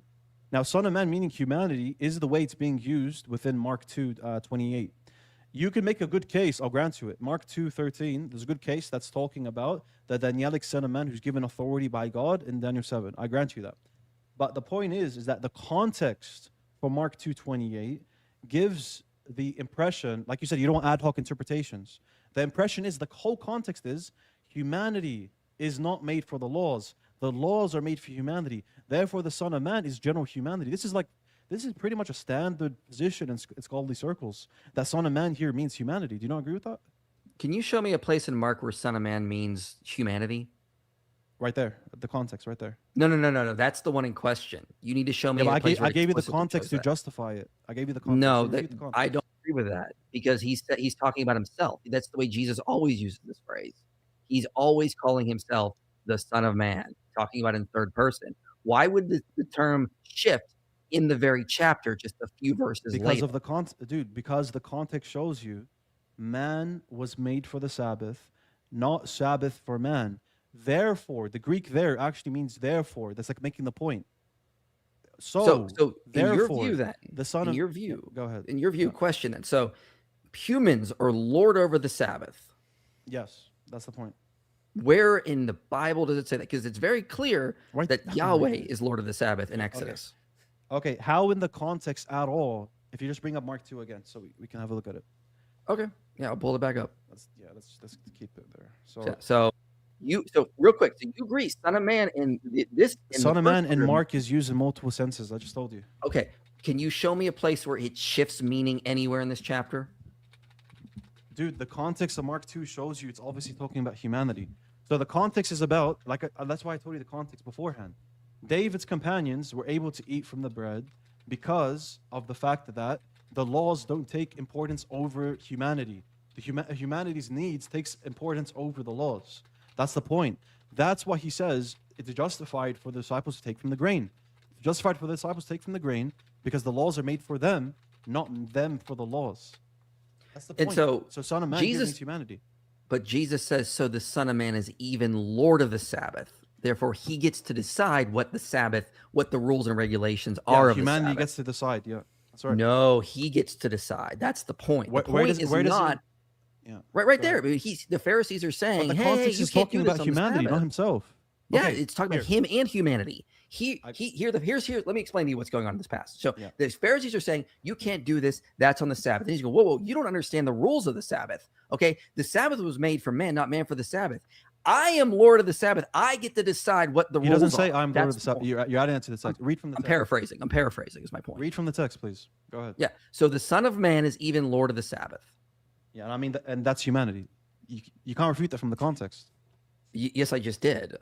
I showed you the prior context of where it was used earlier in Mark to explicitly refer to Jesus, and in this he's doing something. And by the way, Mark 2 can be taken as humanity. By the way, can you show me? And Mark 2 that could be taken as humanity as well. By the way, so humanity can forgive sins. Yeah, don't the disciples forgive sins? They forgive in Jesus' name. This is when I brought on. I believe it was actually like Kona. He pointed this. So the point is that humans can be given authority to forgive sins. I don't want to. I want to correct myself. I was Daryl Bach when I brought on Daryl Bach I think it was in May. He pointed this out. It's only through the power of Jesus.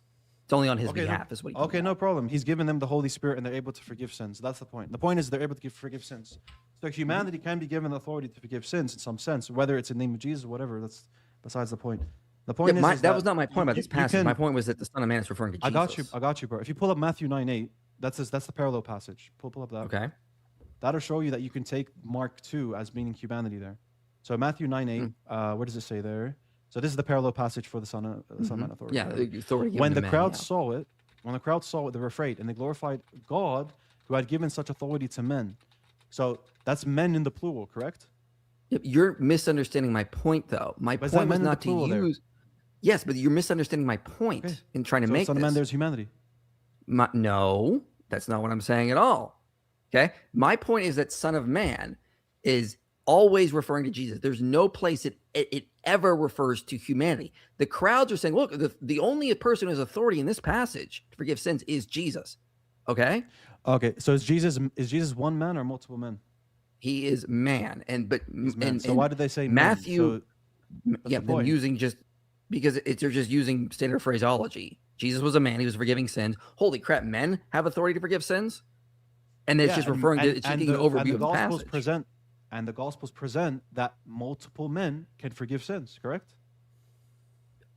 Through Jesus, as Daryl Bach pointed out when he's on my channel. Whatever it is, the point is that you can extend this to humanity. Whatever you want to say, it's in the name of Jesus or Holy Spirit or whatever. I'm with you on that. Okay. That's not my point. My point is that any time in the Gospels the Son of Man is brought up, there's never a time where you can definitively say, yeah, this is not referring to Jesus. The overwhelming majority of scholars say in the Gospels, Matthew, Mark, Luke, when Jesus is talking about the Son of Man, he's talking about himself. Overwhelming majority. Yeah. So they don't say that in Mark 2 at the end, that's humanity? That definitely does not say that. They don't? Okay. Give me one scholar. Go ahead. Who says this is Jesus? Yeah, this isn't talking about humanity. It's talking about Jesus. Daryl Bach, Robert Bowman Jr., Ed Komaszewski. Yeah. I'll give you... okay, no problem. I'll give you here from Mark 2:28. 1 second. Just pull this up here. Okay, here we go. So if you go to the search for the authentic words of Jesus, the 5 Gospels, what did Jesus really say? You familiar with that book? No, I've not read it. Okay, no problem. So in page 77. So wait, basically they try to. It's a whole seminar of scholars. It's a Jesus seminars. Jesus foundational work. Okay. So that's why I said really. That's what you're going to. If you go to page 77, they actually commented on what Son of Man is. Okay, so it says the Jewish scriptures portray the human being as the agent to exercise control over every living creature. The ideal decisively shaped Jewish visions at the end of history. And then it brings up the Son of Man from Daniel 7. The phrase Son of Man is employed in 3 different senses in the Gospels. 1, to refer to the heavenly figure to who's to come. 2, to refer to the one who's to suffer and to die. 3, to refer to human beings. Okay, so then they go on to say for the third one, where it's referring to human beings, they say, 2 sayings highlight the authority of the Son of Adam on earth. In one instance, to forgive sins in Mark 2:10. In a second, to lord it over the Sabbath in Mark 2:28. These sayings appear to conform in the first 2 senses drawn from the Hebrew Bible mentioned earlier. Okay, so we have here from the Jesus seminar, they're saying there's these different usages, and they were agreeing that Mark 2, within both passages in Mark 2, Son of Man here is being used as in humanity. Yeah, I don't see that at all in the. That's why I was trying to do a proper exegesis of the text. We don't see that, and just saying that's what they say, that does not make that magically the case. I already showed you the context to support that. In Mark No, 2:28. we disagreed on that context supporting that. Now, here's my simple question: is this presentation of Mark presenting Jesus in this way, does that contradict Islam? In the way that he's Lord over the Sabbath? Lord over the Sabbath, able to read hearts, able to forgive sins. That's fine. That's fine. Being able. Okay.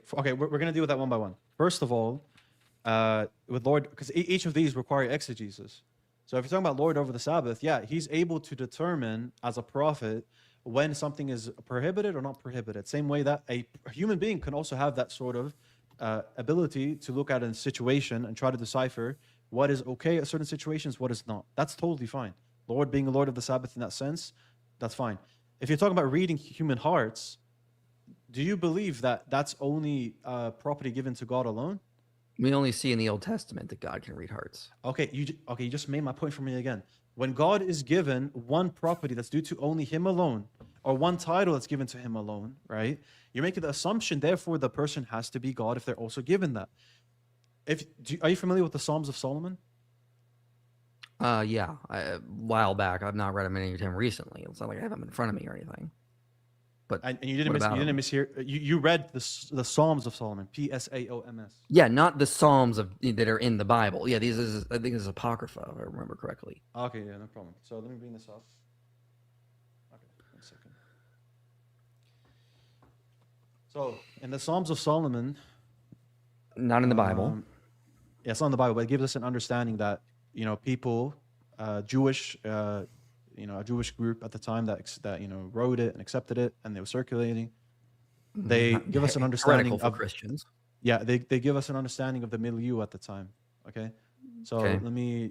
I'm not going to. This is going to be irrelevant because I'm not going to believe that every Jewish text from the time is going to be agreement with what the Bible teaches. No, Christianity teaches. I'm not making that point. Yeah, I'm not making that point. So let me just bring this up here. Okay, there we go. So just share my screen if you don't mind. All right. Okay. Psalms of Solomon 17, a Psalm of Solomon with song concerning the king. So as you said, it's apocryphal. It dates to the 1st century BC, most likely written by some Pharisees. So they actually talk about the Messiah, and they say the Messiah will condemn sinners by the thoughts of their own hearts, which shows that early Jews already before Jesus' time believed other than God could read hearts. Good for them. Does the Bible present that? So your argument doesn't work. They read the Bible, didn't they? Yeah, they got it wrong. That's the point. The Pharisees got the Bible wrong all the time. Yes, okay, all the time. Okay, so perfect. We have Jews already coming before Jesus' time that believed when God says some stuff about himself, it doesn't have to be only for himself, because they also ascribe it to the Messiah, which they didn't believe was God. So they can be heretics. In the same, So in the same way, we're going to use that in light of what Mark 2 says. Jesus fulfilling messianic expectation from the Jews at the time that he will condemn people by their hearts, not messianic expectations that Jesus was meant to be God. Now, that's compatible with Islam, because you asked me a question. That's compatible with Islam as well, because a prophet can be given the ability to read hearts of men. No problem. That's just a prophetic knowledge. The last point you said was on forgiving sins, right? Mm-hmm. Forgiving sins, being Lord of the Sabbath, and all that stuff. Yeah. Yeah. So the forgiving, I already established the Lord of the Sabbath and other stuff. So with the forgiving sins, God is the ultimate forgiver of sins. Jesus can be given the authority to pronounce forgiveness of sins on earth. That's compatible. So he's given authority. So here's a simple question then. Because this is all about going back to Q. So with Mark, is there anything in Mark that you think presents a high? But you said earlier when we were talking about Philippians and Mark, it has a higher Christology than Islam, though, right? Yeah, in parts, Mark has a higher Christology. There we go. So does Philippians. Yeah.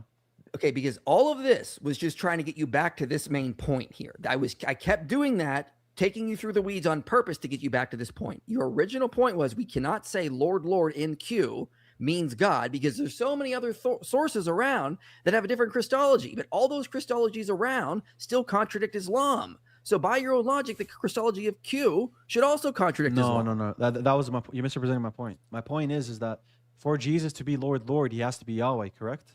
That's your point. My point is that is the simplest and most parsimonious understanding. Okay, beautiful. And my point is that that's an anachronistic reading of how these authors in the first century were depicting Jesus. It's anachronistic. So does your argument work with Jesus being Lord in a subordinate sense? It doesn't. You have to have him be Yahweh, right? And that's my point. No, here's the problem, though. Jesus is Yahweh in subordination, right? Here's your problem, though, with that. Okay, you have not presented anything from the text. You just said we need to look circumstantially around to understand the theology of Q. We did that. We went through James. We went through Philippians and Paul by extension, and now Mark. And you're all agreeing this Christology that you think is going to help support you, the earliest Christology, is still contradicting Islam. No, you misrepresented me because I never said James contradicts Islam. Mark contradicts Islam on its Christology minimally.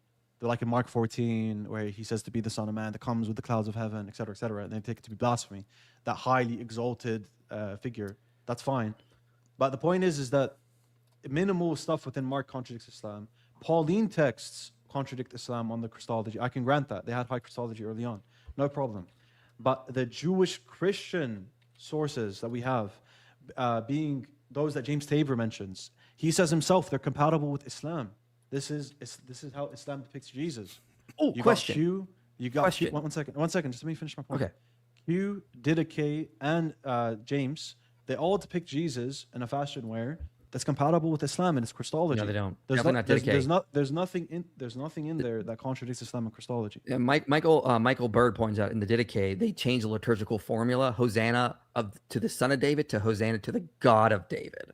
So they take that saying about Jesus and they change it. Hosanna to the Son of David, Hosanna to the God of David. So that is a very high Christology, as Michael Bird points out in his book, Jesus Among the Gods.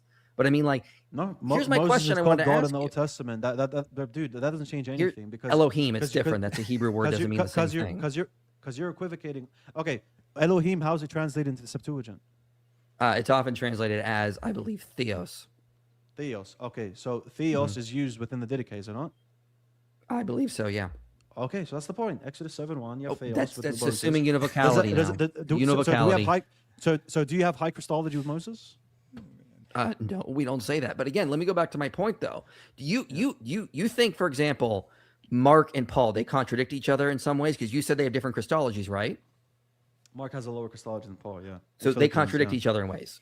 So then why can you appeal to them to help understand how the author of Q wrote Jesus saying Lord, Lord, as evidence that he didn't believe? Because you now admit these guys had because different no one in the first century believed Jesus was God. Hold on, let me finish. They had different Christologies according to you, but you said earlier we need to look to them to understand how this saying in Q happens. But by your own logic, they all contradict each other, so we shouldn't be using them at all. We should just be going on what Q says, or at least the reconstruction of it, which I don't think is valid in a lot of ways. So I'm not saying we use Paul as our interpretive lens of what Q is saying. That's not what I'm saying. What I'm saying is that even the highest Christology you can bring up from the early church, even those Christologies, they don't meet the requirements you need for Lord to mean Yahweh. Paul, Mark, Matthew, Luke, John, any of them. None of them meet the Christology that's needed for Lord to mean Yahweh. That's my point. Yeah, I'm not saying that you use them as interpretive lenses for Q. Of course not. Then set them aside. Let's just go on that. Because again, no, because no one in the first century believed Jesus is God. So why would I grant that Lord here means God? Because that is evidence that someone did. Can't use them. You're literally saying you can't use them as an interpretive lens while using them as an interpretive lens. And that's not even correct. While using your interpretation of those passages as an interpretive lens. Yeah, I got you. So we're saying is the milieu at the time, it's foreign for them to believe that Jesus is God. No one teaches that. Yeah, but we don't agree with that. We think that these texts are teaching that Jesus is God. Luke, John, none of them teach that. So there's no Matthew, reason Mark, for Luke, and John do teach that. Okay, so can you give me a clear verse that teaches that he's God there? Go ahead. Lord, we've given you that over and over again. That's what's in question, dude. Where's the Christology that Jesus is God within Mark, Matthew, Luke, and John? Where is that? Listen, we're talking about Q. That's what we're talking about, Q. But again, show me a text from that time where anyone else is called Lord. Can you repeat my point for me? Mike, can you repeat my point for me? Why am I trying to get Christologies? Because you're trying to say that no one in the first century thought Jesus was Yahweh. Yes. So why would we Okay. assume Q is presenting Jesus as Yahweh? Because you agreed that there's different Christologies, so we could just follow you down that path and say Q had a higher Christology in line with the Didache, where they called him God. Okay. So you believe it's likely that Q is presenting Jesus, given you're granting what I just said right now. There's a foreign Christology in the first century of Jesus being God, as in co-equal with the Father. Okay, As I being want to Yahweh. say this, so I'm not taking given as you grant that, you're saying that He's it's not still granting that. likely. You're saying that it's still likely that Q is representing Jesus as Yahweh, but it's just because it has a different Christology. Is that what you're saying? I want to say this so I'm not cut out or taken out of context. If you're right in your interpretations, and we thoroughly disagree with how you're interpreting Mark, Luke, Matthew, all of them, if you're right, you already said that there are different Christologies. So this would just be another Christology that became the dominant one if you were right about those things. And you have to acknowledge that that did become the dominant Christology. So do you believe that that hypothesis is likely or unlikely?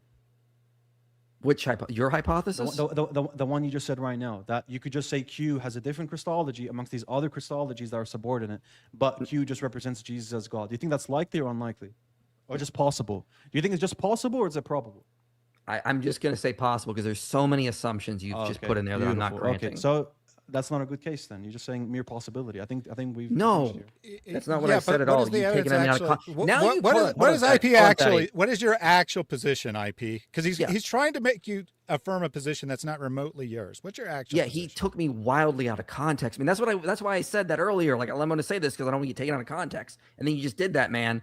Okay, my position is that the earliest is in line with people like Michael Patrick Barber or Michael Bird, that the earliest Christology is a very high one, like what you see in the Didache where Jesus is called God, or what you see in what you think Q was, where he's called Lord, which is, again, a term only used for Yahweh. That means those early authors thought Jesus was God. Yeah, so actually, that position is not what you presented before. You were presenting before, listen, I'll grant you it. Early Christology was subordinate, but we're just going to say that Q... That's what you just said, dude. What? No, he literally did not say that. You can replay it, but it's fine, whatever. So the point here, you're taking me out of context. No in problem. So many ways. No Notice I said earlier, if you're right, that's what I was talking about. Point, yeah. If you're right, and I'm responding to that hypothetical, dude. Are you okay? I'm just making sure you're responding to the hypothetical that you're right. Yeah, because he's saying given that you're right, we can still explain it this way. And I'm saying, no, you still can't explain it that way. Why so? Why can't we say that the author of Q? Dude, and then I just told you, and then you just went on saying that's not my actual position. Okay, let's bring it back. So repeat one more time so everyone understands what you're saying. In response to me saying that there's these subordinate Christologies, no one believed Jesus is God in the first century. What was your response to that? And then with Q, go ahead. Yeah, even if you're right that Mark and Philippians, the pre-Pauline in Philippians has a subordinationist in some sense, you could still make the case there was just contradictory Christologies, which you said existed there, and then Q would just be a divergent view on your view. And here you're positing that Q would be a divergent view where Jesus is Yahweh. Is that what you're saying? Yes. Okay. Now I'm asking you, like I asked you before, is that hypothesis you're giving right now, is that likely or merely possible? Likely in how? Oh my God. Because I would say it's likely the author of Q is saying Jesus I think is what Yahweh. Deen wants to say is, in the Bayesian, what is the Bayesian probability that given the first thing is correct, it's 100%, then what would the likelihood be? It'd be very high because, again, thank you, appreciate Thaddeus. Because so again, it'd still be very high because, again, based on Staples' argument, we don't have anyone else ever claiming to be Lord other than Jesus and Yahweh. Okay, dude, that is like just to make it clear for everyone why I believe that's unlikely. We have all these Christologies that are circulating. Yeah, Pauline epistles, you got the Gospels, you got apocryphal texts, etc., etc. None of them depict Jesus as Yahweh, but Mike is saying to me now that even if I grant you that, Q could just be representing Jesus as Yahweh with the Lord phrasing, because only God has it in the Old Testament. But that is very unlikely considering Q would have to giving us a foreign Christology that we don't see in any given text, right? And he's still saying that's likely, right? Which would just mean that if you're really saying that that's still likely, then I could say that there's a Christology out there that matches with Islam, right? And that's likely, given the fact that, Q with my interpretation, it's out there and it's likely, given that my interpretation of Q is correct. Would you say that that's fine to say? No, because you have to include Lord in your reconstruction of Q. Okay, and then but that, if I that would do contradict address, it. but if on the condition that I do address the Lord, and I show from the earliest manuscripts it's an evolution, given that I do show that, then the Islamic Christology is likely to show from Q. No, and here's Why? the reason: is because Why? you can show textual evolution in some texts, while there is different Christologies in other texts. So just because there may have been evolution in one group, that does not mean it's going to happen in another group. Yeah, but your point was predicated on the idea that there's different Christologies, and you said that Q could just be one of the other Christologies, right?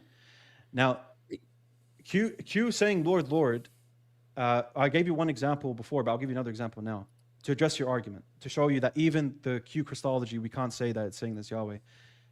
If it's true that Son of Man in Mark 2:28 is humanity, that would mean that there's a title of Yahweh alone in the Old Testament that's assigned to other than Yahweh, correct?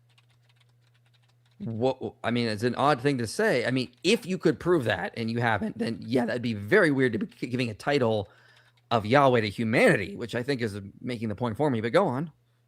Yeah, but the point is that the majority of scholarship already agree with me, given the context I gave you, that's talking about humanity. So that actually addresses the Lord argument, because we can show contextually humanity is called a title that only Yahweh has in the Old Testament. So you believe that is a title only of God. Yeah. And it's being used in Mark 2. Yep. And you think that's referring to? I mean, this works against you. It seems No, very it doesn't. unlikely. Because it's used in a way. Do you know what analogical predication is? Yeah, go on, continue. Okay, so it's using analogical language here, where the humanity's Lord over the Sabbath, but not in the same way as the Father in the Old Testament. So that's just going to be the same thing here. When Jesus is called Lord, that's used in an analogical way, not an equivocal way, where it means the same thing in the Old Testament. Do you remember what I said earlier about not being ad hoc? This is ad hoc, because now you're positing that for some reason there were these Jews who wrote Mark and they wanted to take this. It's much simpler. It's much more parsimonious to say they're just using the title in that to refer to Jesus because he is Lord. Why is it unlikely? Because you're positing additional layers. So you got to posit a layer. So the authors of Mark, let's say the author of Mark was a Jew. He has this belief, an additional belief we have no evidence for, that he wanted to take these sayings and reinterpret them for humanity. That instead of him just taking those sayings, which are clearly about God, and then clearly applying them to Jesus, that's a more parsimonious explanation of the text than these additional layers you have to posit to save Islam. No, it's not, because, okay, to be quite frank, your response to Mark 10:18 was ad hoc. Mark 13:32, your interpretation's ad hoc and heretical, by the way, for most Christians. All these interpretations you give for these passages where clearly Mark's not intending Jesus to be God is way more ad hoc than what I'm saying right now. You're just diverging away from the actual topic here to try to change. Because because you're telling me it's not parsimonious given the whole context, and I'm telling you, given the whole context, even if you're right, you pause it. Right, it doesn't matter because yours is still ad hoc in this sense. Yeah, Mike, let me finish 10 seconds. My point is that given Mark holistically, he doesn't believe Jesus is God. I show that with Mark 10:18. I can show that with Mark 13:32. And your arguments for him being God is always based on assumptions like only God does X, Jesus does X, therefore Jesus is God. Only God is called X, Jesus called X, therefore Jesus is God. That requires a lot more assumptions than dealing with the concepts at hand. Jesus having less knowledge, Jesus having less goodness. That is the concepts we should be dealing with, not titles and word concepts. No, I'm going to completely disagree with you there, because again, Jesus never says I'm not good. Again, you want to talk about being ad hoc. That's very ad hoc for Mark 10:18, because he doesn't actually say that. He asks a rhetorical question again, as we pointed out. Doesn't Mike Licona give it as a possible response? You're talking to me right now, not Mike Licona. Are you going to actually you agreed with something I'm saying? Dude, you literally were like, didn't give. It's not a question of possibility. It's a question of probability. Yeah, and the point is, given probability, why do you call me good? Only God is good. God there was always interpreted as the Father. We can actually make a good case that it was cited as Father early on, and that was the earliest version. Regardless, if Jesus is saying, why do you call me that? Only the Father is that. On the apparent, no assumptions, he's saying, why do you call me that? As in, don't call me that. Yeah, that's not at all what he says. You're really reading into that, and that's my point. Okay, I I'll can give use you. it in rhetorical questions all the time, and we never jump to that conclusion. Okay, no there. problem. No problem. Mark's Christology. If you're gonna give that response from Mark 10:18, we're gonna go back and forth on that. Another major point that I believe shows that Mark doesn't have a high Christology. He has a lower Christology. Jesus says he doesn't know the hour. What's your interpretation of that? No, we're not going to keep jumping around. We jumped around to because so it's many ad things hoc. here. All you guys' interpretations of the text are ad hoc. I want to It get back to isn't. Q. I want to get back to Q You here keep again. jumping That's everywhere. the He wants point. to keep you on the No, subject. we're not jumping That's everywhere. it. Yeah, You I brought wanna up stay on Mark the 2. subject for the love of God. No, you Didn't brought bring up Mark Mark. 2? You brought up Mark 2. too. Mark 2:28. You Mark brought up 2:16. Mark too. Because you brought up Hey, Mark. stop lying. Stop lying. You brought it up. No, he brought up Don't Mark 2 say first. IP brought it up to justify. Yeah, he brought it up You first, brought it actually. up to so-called prove No, that he brought it up everyone didn't first. believe that Jesus was God at that time. Okay, we can replay it. We can see who brought it up first. You brought up Mark 2 first to say Jesus says he's the Lord of the Sabbath. Did you not do that, Mark? That was you're well misunderstanding. after. Yes, you're misunderstanding. You brought up Mark and to say Jesus isn't God, and I brought up Mark 2 to say that Jesus is God. And then I'm bringing Mark 13:32 to show he's not God, and you're not engaging. Anyway, back to the point about Q, though, because Are you again, going to this is engage with all Mark about the 13 wo- or not? This is all about Lord, Lord, and you're trying to get away from that for some weird reason. Yeah, You want to and go I'm to other giving you- places. Again, I have already granted that if you're right, this has nothing to do with Q. If you're right about Mark's Christology, this has nothing to do with Q, which calls Jesus God through Lord, Lord. Just like the Didache calls Jesus God by calling him God when they change the liturgical formula from Hosanna to the Son of David to Hosanna to the God of David. So we can use that right there. So this doesn't help you at all because you could still argue the author of Q had a much higher Christology.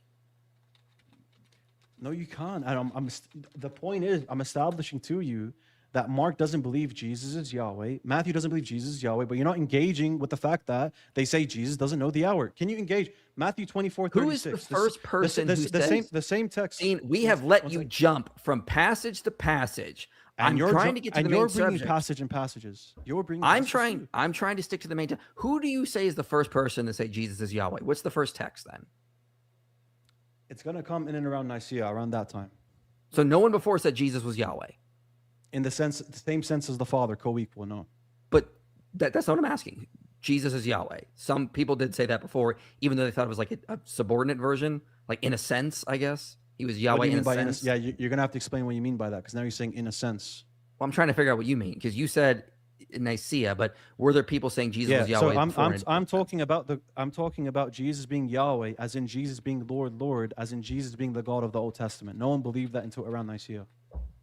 So okay, so even if you're right about that, we could just use that context to just then read the earlier texts, because you're saying we should use Mark and James to then like say, well, it wasn't there. But I could just say, okay, well, actually, no, there were other people who said it later, and they got it from these earlier texts. So that's where they're getting it from. Yeah, so then I could just give a good argument from silence and say we would expect these earliest texts to show us that we don't have it.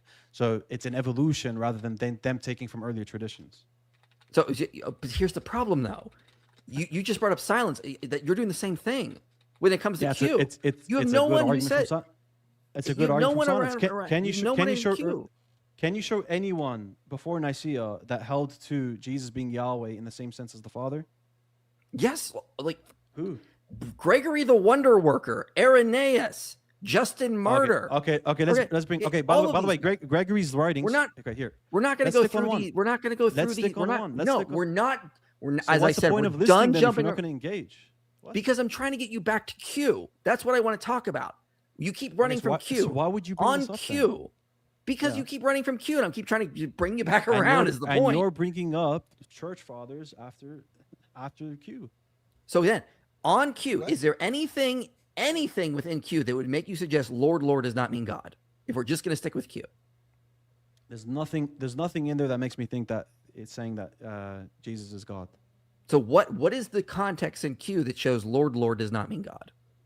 No, I'm saying there's nothing within Q that gives me a high Christology. That's my point. The Lord, Lord. So there's not. But So there's nothing that makes me think that Lord has a high Christology. not the fact. So that, if you like, remove there's all no the parts, text. if you remove Not the all the fact that what, parts sorry? that does, then nothing does. Got it. Yeah, it sounds circular okay, because you're saying sounds there's no circular. evidence. You're saying there's nothing, but that in itself is strong evidence because again, as Michael Patrick Barber, Jason Staples have pointed out, no one was called that other than Yahweh, and here Jesus is calling himself And that. no one's called Lord of the Sabbath except for Yahweh. And I believe humanity are called Lord of the Sabbath. It's that easy. That is so speculative, and it's not as explicit as what it is in Q when he just says Lord, Lord. That's clearly a title. And by the way, this whole argument of titles isn't dealing with concepts. It's very weak. I don't find it convincing. Wait, so people could just have titles that are explicitly the name Yahweh? Just the title itself doesn't tell us much. When Jesus is called King of Kings, it doesn't tell us much until we know the context. Similar with You're right. Nebuchadnezzar when he's called the You're King right. of Kings. It's analogical language. So the You're right. same way, You know why you're right? the same You way know when what- Jesus called Lord, Lord, let me establish it. When Jesus called Lord, Lord, I could just say it's analogical language again. What's the issue? You know what? You know why you're right? It's because we have examples where other people are called King of Kings. We don't have any other examples of anyone being called Lord, Lord except Yahweh and Jesus. So that doesn't apply there. Okay, but you see how, Mike, you see how, even if I didn't have an example where someone else is called Lord of the Sabbath, I could still think that Jesus being called Lord of the Sabbath doesn't mean he's God, because there's a possibility someone is called it. That's one. Or two, maybe no one else was called it, and it just so happens to be only God is called that. Why is that so implausible? So you're arguing from possibility. Yeah. Everything we've been discussing is possibility, probably. Yeah, it's all- literally everything, anything you could possibly say is a logical possibility. It's just possible. That's not what I'm saying. I'm saying we're arguing from possibility and probability. You have to try and increase the possibility to make it likely. Okay, then what is the And you what haven't done that. increases it? And yeah, we've Yeah, gone through all these what- texts, looked at so when circumstantial evidence. So when I'm doesn't reading, support it. when I'm reading Q, for Lord to work, Lord would have to mean Jesus is Yahweh. He is God, right? And I'm telling you that Christology is anachronistic. You haven't established why it's not anachronistic. Again, Yeah, because you deny everything. So every time Yeah. something's Yeah, brought, you because deny evidence it. is weak. That's why. Yeah, you can say that, but that isn't an argument. Saying your evidence doesn't I'll give you an count is not an Matthew argument. 24:36. Are you going to engage with Jesus not knowing the hour? No, because you've jumped to 20 texts Okay. already. So you we see don't how need to you jump guys to a say- 21st. You guys text. say, yeah, they're saying he's God, but you're not engaging with the verses where he's not called, where he's so clearly not God. because it's irrelevant because you said that these authors have different Christology. So even if you can establish that's what Yeah. Matthew is teaching, that doesn't show us what Q is teaching. That goes back to one of the very first things I said to you when you started bringing up Q. My point is that the milieu, no one thinks he's God. So obviously, we're going to find in Q And we disagree. that Jesus isn't God. The same way with James, you failed to show me that James thinks Jesus is God. And I'm saying that Christology in James is very similar to Q. The same way James Tabor posits that. So here's what's going to happen. Anytime we bring up anyone like the author of Reconstructed Q claiming Jesus is God, you're going to say, well, no, he can't actually be referring to that because no one actually thought that. Therefore, this passage cannot be referring to Jesus as God. Why? Because no one actually thought that. Why? Yeah. So therefore, that's so circular. you have to prove That's you have to prove someone- circular. Can you prove someone thought that? I'm showing you Q. And then you're saying, your response to me is, no one thought that, so that's not what that author can mean. And because no one thought that, that's Yeah, not what this I'm author can granting- mean. That's here, circular. Mike, I'll even grant- look, Mark believes this it. is Matthew my believes argument. it. Luke believes No, it. it's John not believes circular. it. You're misrepresenting. Paul Hold on a believes second. it. The author of Hebrews believes it. James believes it. Okay, beautiful. Here, I'm going to give you an argument that Matthew doesn't believe it. And are you going to engage with it or not? No, because we don't need to keep That's the going to whole all point. these You guys aren't things. engaging with the arguments that they don't believe he's God. Matthew 24:36. Because your evidence is the same every time. Jesus Going says to he another doesn't know the passage hour. isn't Okay, going to change here. anything. Every Jesus says single he doesn't- time, Thaddeus, you say it's you guys don't logically engage- possible you that guys this don't engage with the author argument. doesn't mean that, and then we and you say, and since every author is logically possible to be interpreted some other way, no one taught it. No, I'm That giving is you your probable. great. I'm giving you probable indications. So, for example, You're Mark not giving 10:18, me probable yes, indications yes, of I am, anything. No, with you're Mark not. 10:18, with Mark 10:18, did I not bring the early fathers interpreting it? Did I not bring the context up as points? You brought us early fathers. You brought us early fathers that believed that Jesus was part of the divine Godhead in a subordinate sense. In your argument, I don't actually think they're subordinates, but in your argument, they're subordinates. But they still believe that Jesus is part of the divine Godhead. They believe he's part of Yahweh. The authors you are appealing to believe that Jesus is Yahweh. Okay. And you're saying no one They believes that believe Jesus it's is Yahweh. Yahweh. Okay. So I'm going to ask you one more time. Are you going to answer how Jesus doesn't know the hour in Matthew 24:36 or not? Again, Dean, this was just very wanna clip clear. That's exactly what's going on. You want to clip stuff here, and we've already acknowledged. What? Even if you're right about Matthew and Mark, Oh my that doesn't change You guys what are Q engaging. is saying. You guys are engaging, man. Come on. No, I've you're not engaged with that engaging. argument You're a million assuming- times. you're I'm sure assuming Mike bad has engaged faith. with it a million times. We I've don't need to engaged with engage it a with it million again times. just Assuming because bad you want to faith jump instead to of another engaging. spot to try to get your little clip because you failed to get your When- little clip this whole time. You Inspired just keep philosophy jumping to clipped something me else to try last to get a time. clip. IP, did I clip you last time or you clipped me? What, on our last conversation? Yes. Did I clip you or you clipped me? Oh, I clipped you in a short, yeah, because Okay, you were beautiful. threatening I to do the didn't same clip thing. And I didn't clip you for anything. So you're saying I'm with bad faith. I could easily say that more likely for you. And I'm still engaging Because you've with you. demonstrated So it. We here- didn't so start here- out you- assuming you were wait, bad faith. You the demonstrated it through the audience whole wants to- argument. Here, You've never that clipped is- anyone? You've never clipped anyone? I What are didn't talking clip about? you, You've clipped did I? people. Am I engaging in You've bad clipped faith other with you? people. You have clipped am so I- many people, Dean. Okay, but am I You're not- engaging in bad faith with you? You're not engaging in bad faith. This is a thank speculation. you. This is irrelevant to the point, though. Again, So going why are you guys back, bringing it up? because we're going back to Q. And again, we're pointing out the argument is let's talk circular. about it. We're talking about how the Bert, argument is very Mike, circular. everyone, be it on the Christian or Muslim side, wants to see engagement on these Christological points. And this is relevant to the discussion about the Christology at the No. time. So No, are you, it's so not. are You you know gonna- why? are you You gonna know engage with why? Jesus? Are you going to You know engage why with it's Jesus not? on Because the the hour? actual conversation was show us Islam is true, and I was letting you go through to try to make an argument to show Islam Yeah, is true. Islam And shows you the were earliest building Christology. on Q. Your argument was building on Q, and I let you jump around a little bit, and I'm getting frustrated with it all because you're not actually talking about Q. You said there was nothing in Q that contradicts Islam. The Lord, Yes. Lord passage does. And your only I'm- argument is yeah. your only argument is no one believed that Jesus was God. Therefore, this author can't believe Jesus was God. That's Yes. circular. No, it's not. Okay, I'll tell you why it's not circular. Because here I'm saying, okay, I'm looking at Q, the passage, Lord, Lord, and I'm saying there's two hypotheses. He's God or he's not God. And I'm telling you, I'm trying to establish which hypothesis is more likely. And I'm telling you that given the fact that all of these other texts, including Matthew, does not depict Jesus as God, and Matthew's reading Q, Luke is reading Q, they don't believe Jesus is God. Given these sources and all of these texts and all of these people don't believe Jesus is God, excluding Q, therefore, it's unlikely Q is depicting Jesus as God. That's my claim. That's not begging the question. That's not circular. And then we did a little bit of that with you.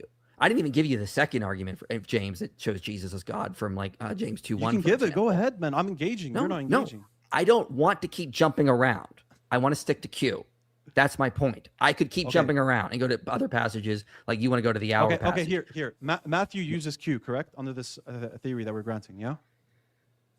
Sure. On your Okay, you so believe the it would be Reconstruction. it would be likely that Matthew depicts Jesus as God because he's using Q and he's using the Lord, Lord passage, correct?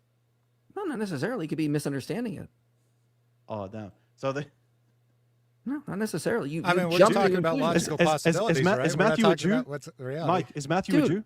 We're okay. Remember, we've granted this possibility for you already. Yes. Yes. That Matthew.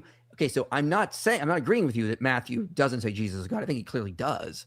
But on that, for example, no, he could just have missed it. He could have just misunderstood it. Okay, doesn't change the fact. It's unlikely. I'll tell you why it's unlikely. Because you said in your own video, the Jews around Jesus would have understood Lord, Lord to be a reference to the divine name. You said that in your own video. Do you agree? Mm-hmm. Okay. Yeah, of course they would, Is Matthew most likely a Jew? Yeah. Okay, so he's a Jew that would have understand Lord, Lord meaning God. That's why he thinks Jesus is God. Yeah. Okay, so let's talk about that then. That's the whole point. So in Matthew 24:36, he says Jesus doesn't know the hour. Can you give me a defeater to my hypothesis that this I means Jesus told is not you God. we are not going to keep jumping Okay, no around. problem. Okay. Okay, We're not we're going gonna to wrap keep it up jumping then. around. Yeah, We're going to what? We're gonna wrap it up then, because like I'm not wasting my time on this. Yeah. Let's do that. We're just going in circles at. Yeah, this we're just going in point. circles. Yeah. I appreciate that, but Mike, I do appreciate the fact that you let me come on, you let me express what I'm saying, and you moderated quite well. Yeah, and you allowed me to he show my kept me under sources. control. Appreciate it. Oh no. Yeah. Hey, can I ask you one unrelated question? Real quick, Dean, before Thaddeus. you go? I didn't get to hear all what Dean said. Finish what you're saying, Dean, because I don't want to. I want to let you get all. No, your I'm thoughts saying, out. I'm saying, a lot of platforms, whether it be Muslim or Christian, a lot of the time, they don't express their ideas thoroughly. There's kicking, there's muting. Not once did you mute me here. I'll give you that, right? Thank you. And obviously that's why I came back from the last time, because I saw you were being quite fair with engagement. However, what I see from you as well is, I'll be very honest, is you associate with people who eat the Quran, who go ahead and blaspheme Islam, right? I want to know your genuine thoughts. Do you believe someone who goes ahead and eats the Quran in response to a young Muslim coming on his panel, I think he was like 16, 17, the fact that the young man wouldn't answer his question, David Wood went ahead and ate the Quran. Do you think that's the behavior of someone you should associate yourself with? Wait, so where did this happen? What are you talking about? That's not accurate. So it was on God Logic's platform. There was this young Muslim who was engaging with David Wood, apostate prophet, and God Logic. David Wood got infuriated, grabbed the Quran, ripped the page out, and started eating it. Do you think that's a behavior of someone you should associate yourself with? Thaddeus, what is he talking about? I don't know what's context. I don't think that is an accurate representation of what happened. But if you give us the What clip, happened there, we'll look Tommy? at it. But that's. So you're talking about behavior now. So now I get to ask you a behavior. Don't do it too quick question, right? way. Don't do it too quick way. No. I was going to ask no. you this before you brought up anything. I wanted to Don't ask do it too you quick this. way. Add the context you need to add. Go ahead. I believe that. I don't know for 100% certain, so I'm speculating here. To be clear, I haven't seen the exact clip that you're referring to, but David's normal methodology is to do that in response to inappropriate behavior by people, and especially targeting of people who are not part of the discussion. And I suspect that's probably what happened there as well, although I, again, haven't seen it. Okay, Here's what I would say to this. Let me answer you, D. Even if you're right, I mean, the Christian response is not to do this kind of stuff. The Christian response is, hey, we are all sinners. We're all going to make mistakes. We don't just therefore have this Pharisaic mindset where we disassociate with people because they're not perfect. You're not perfect. I'm not perfect. I'm not going to say, well, I'm not going to have Dean Responds on the channel because he is imperfect in ways. No, okay. I'm gonna I bring you on and I'll talk to you, and I'm going to associate with people who are imperfect because it's impossible not to. Fair. No, I agree with that. People slip. People have to, everyone's going to make mistakes. I agree with that. But there's a level of disrespect where someone's eating another person's revered scripture, that those are the lines that I'm sure when we're engaging in online discussion or in real life discussion, those are the lines we don't cross, dude. No one, I don't. Do you ever see a Muslim? Wait, one second. Let me finish my point. Go ahead. My point is that you seem like a respectful guy, IP, right? Thank you. You seem like a respectful guy. I'm just saying this as in, if you want Muslims to really honestly engage with you and to have these discussions and so on, and to maintain respect with you, you got to rethink who associate with, because no Muslim is going on panels eating the Bible. Do you agree with that? No Muslim da'i is doing that. Here's what I want to say on this. This guy's insane. He's I don't care if someone eats the Bible. You know what? Honestly, I don't care if you respect. You don't care if someone eats the Bible? I don't. No, here's why. Jesus told Peter, put your sword away. He who lives by bread. If Jesus wanted us to worry about that kind of stuff, about what the Gentiles are going to do or what the non-Christians are going to do, he would have told us. He said they're going to hate you. They're going to persecute you. They're going to bring you before, and we are to pray for them and love them. If you're eating the Bible, Dean, I'm still going to pray for you and love you. And when you come to Christianity, I'm going to welcome you. And I'm not going to be like, oh, I can't associate with this because of this horrible stuff. That's not how we take this thing. We expect when we go out to the world that people are going to disrespect our scriptures. They're going to hate us. We're just supposed to love them and preach the gospel. What you guys keep doing in Islam is you take Islamic principles and standards, you impose them on us and expect us to respond. Okay, so let me get this right. In Christianity, if someone's a reprobate, a a person who does major sins or that disrespects other religions, right? You believe that's not Christian-like. If someone's a reprobate, degenerate, online, presenting themselves in this fashion, does that not qualify for someone you're not going to associate with? You don't mind that? Well, you said major sins. I don't think it's a major sin to disrespect other religions. Okay. So you don't believe it's something that's even not a major sin. It's something that's very bad. Would you? No, I don't think that at all. You don't think it's very bad to disrespect another religion? I think it's perfectly fine to disrespect Talmudic Judaism. But on the part that you want to critique them, sure. But you're not going to bring a Talmud and start eating it, are you? I might. I mean, it depends on this guy. Here's the thing. Here's the thing. This guy's off his head. If there was a radical Jewish sect saying things like, "Oh, we're going to start contacting your wives and threatening them if you don't start attacking Talmudic Judaism," and I knew that would get them to stop. That's a different context. No, I agree with that.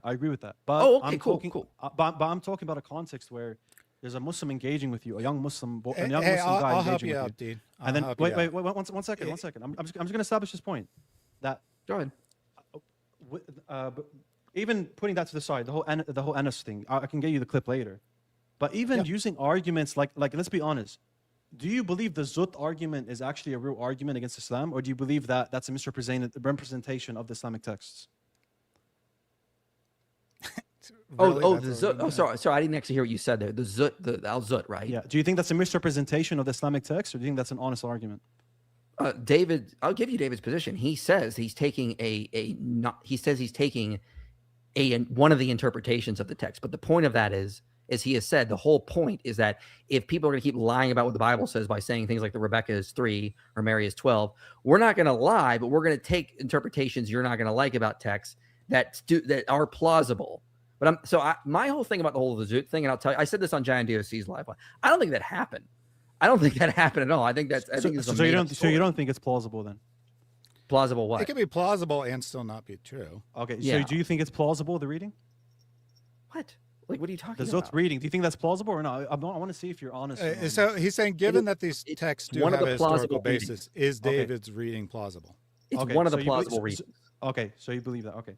Did you know Apostate Prophet, when he debated me, a modern day debate, by the way, he rejected the second debate the day before. Yeah, here, let me say something on that.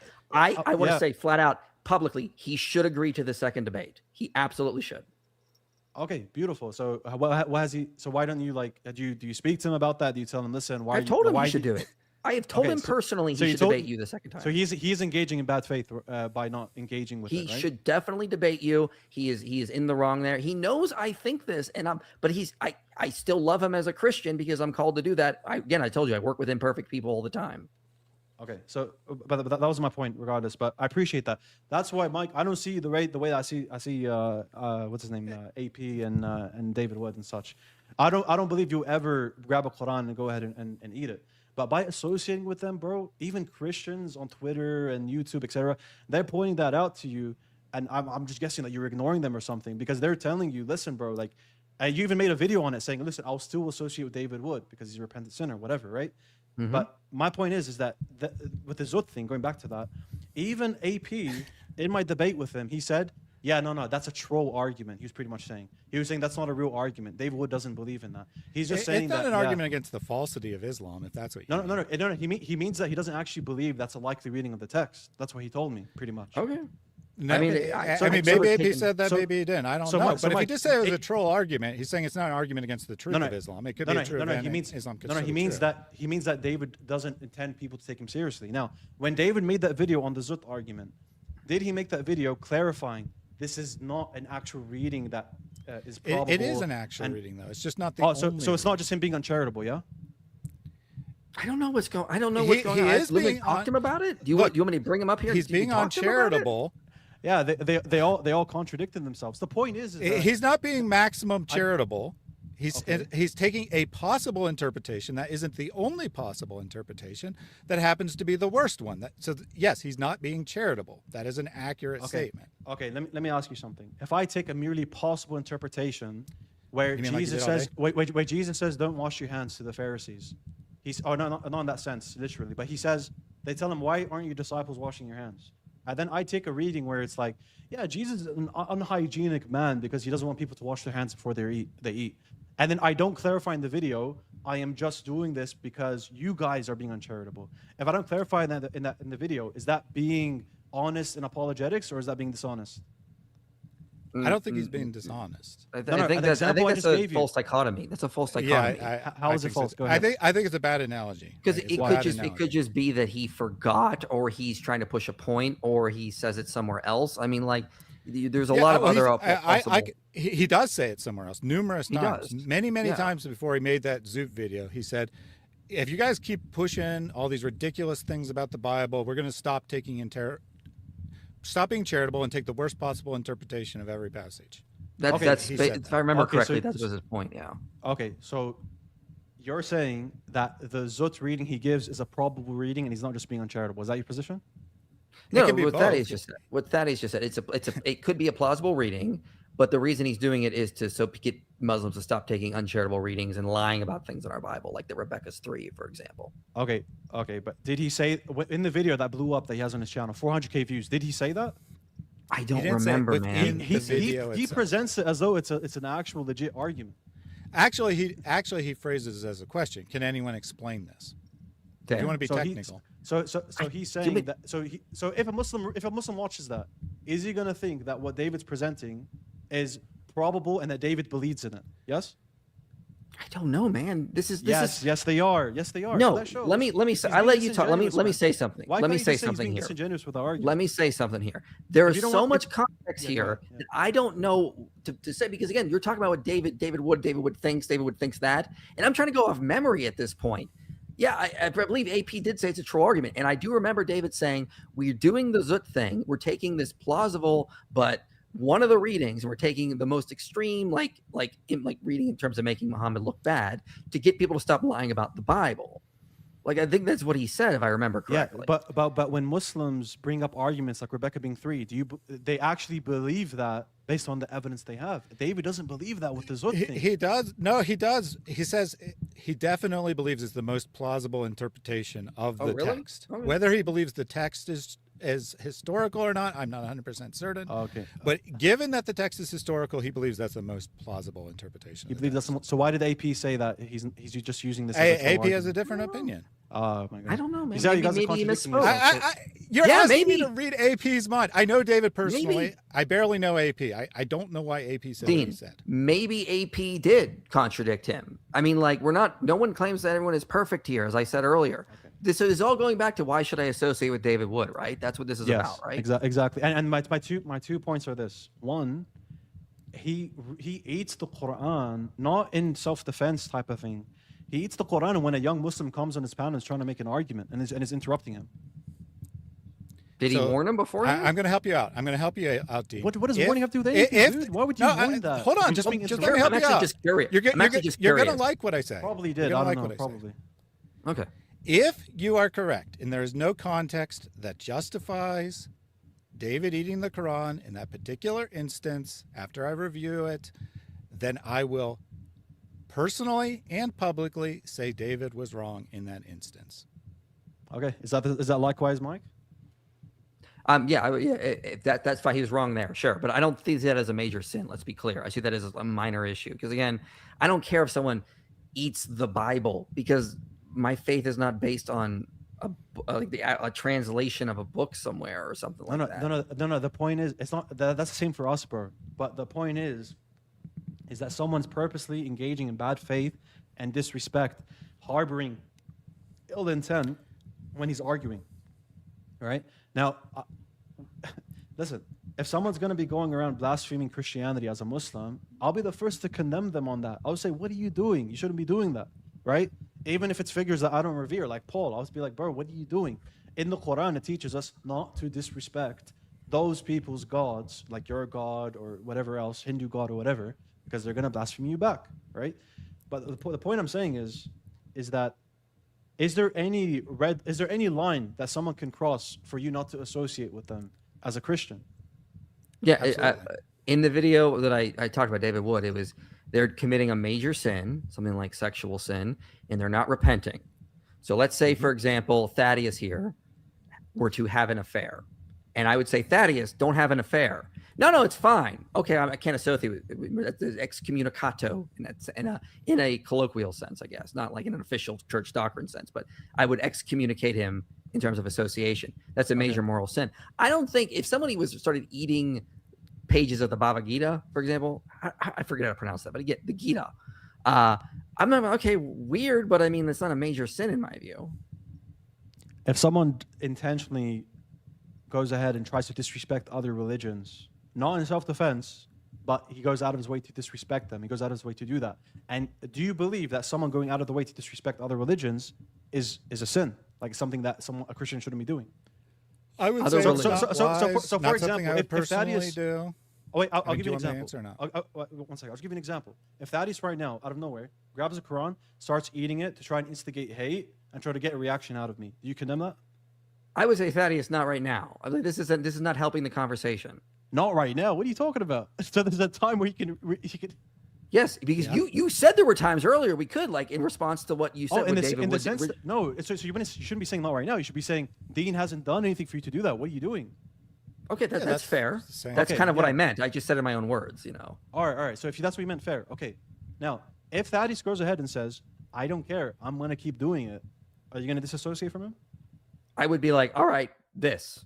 See how I put him back in and back out? I would be like, we're not doing this right now. I'm trying to talk to Deen. So see how I just kind of took him in, took him out? Same thing, like just like that. That's all I would do because I'm trying to have a conversation. Yeah, I mean, I'm sure he would stop me. I'm sure he would stop me if I disrespected his rules, right? Yeah. And I'll help you out here. I don't think it would be sinful to eat a book, whether it's the Quran or Dr. Seuss with or the intent whatever. of trying to disrespect someone. Hold on. Sinful? Just let me finish. I don't think it would be in and of itself sinful.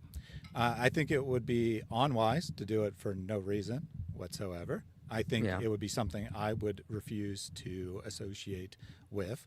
And like I said, if David didn't have a reason that justified his actions, I will personally, privately, and publicly call him out on that particular instance. But that's how I would deal with someone doing something that I find inappropriate. I would tell them that I find it inappropriately. No. And yes, if they insisted on doing it anyway, saying, nope, I'm going to do it on your stream in front of you, whether you like it or not, then I would not associate with them. Dean, I did this publicly to David before. But that's not the same.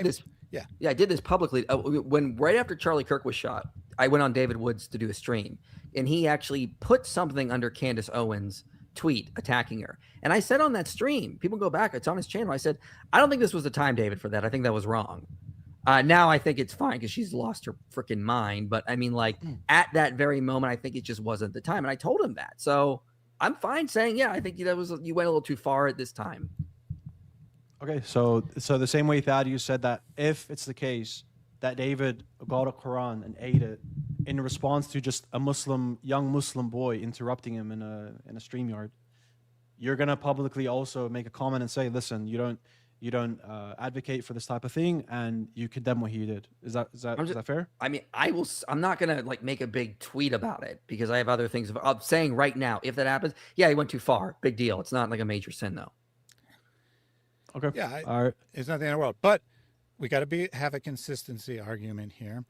We engaged you on David Wood for quite a long time. I'm not going to talk about associating with someone else. I'm going to talk about your direct actions. Do you think it was appropriate for you to conspire to cover up the actions of Muhammad Hijab and his abuse of Aisha?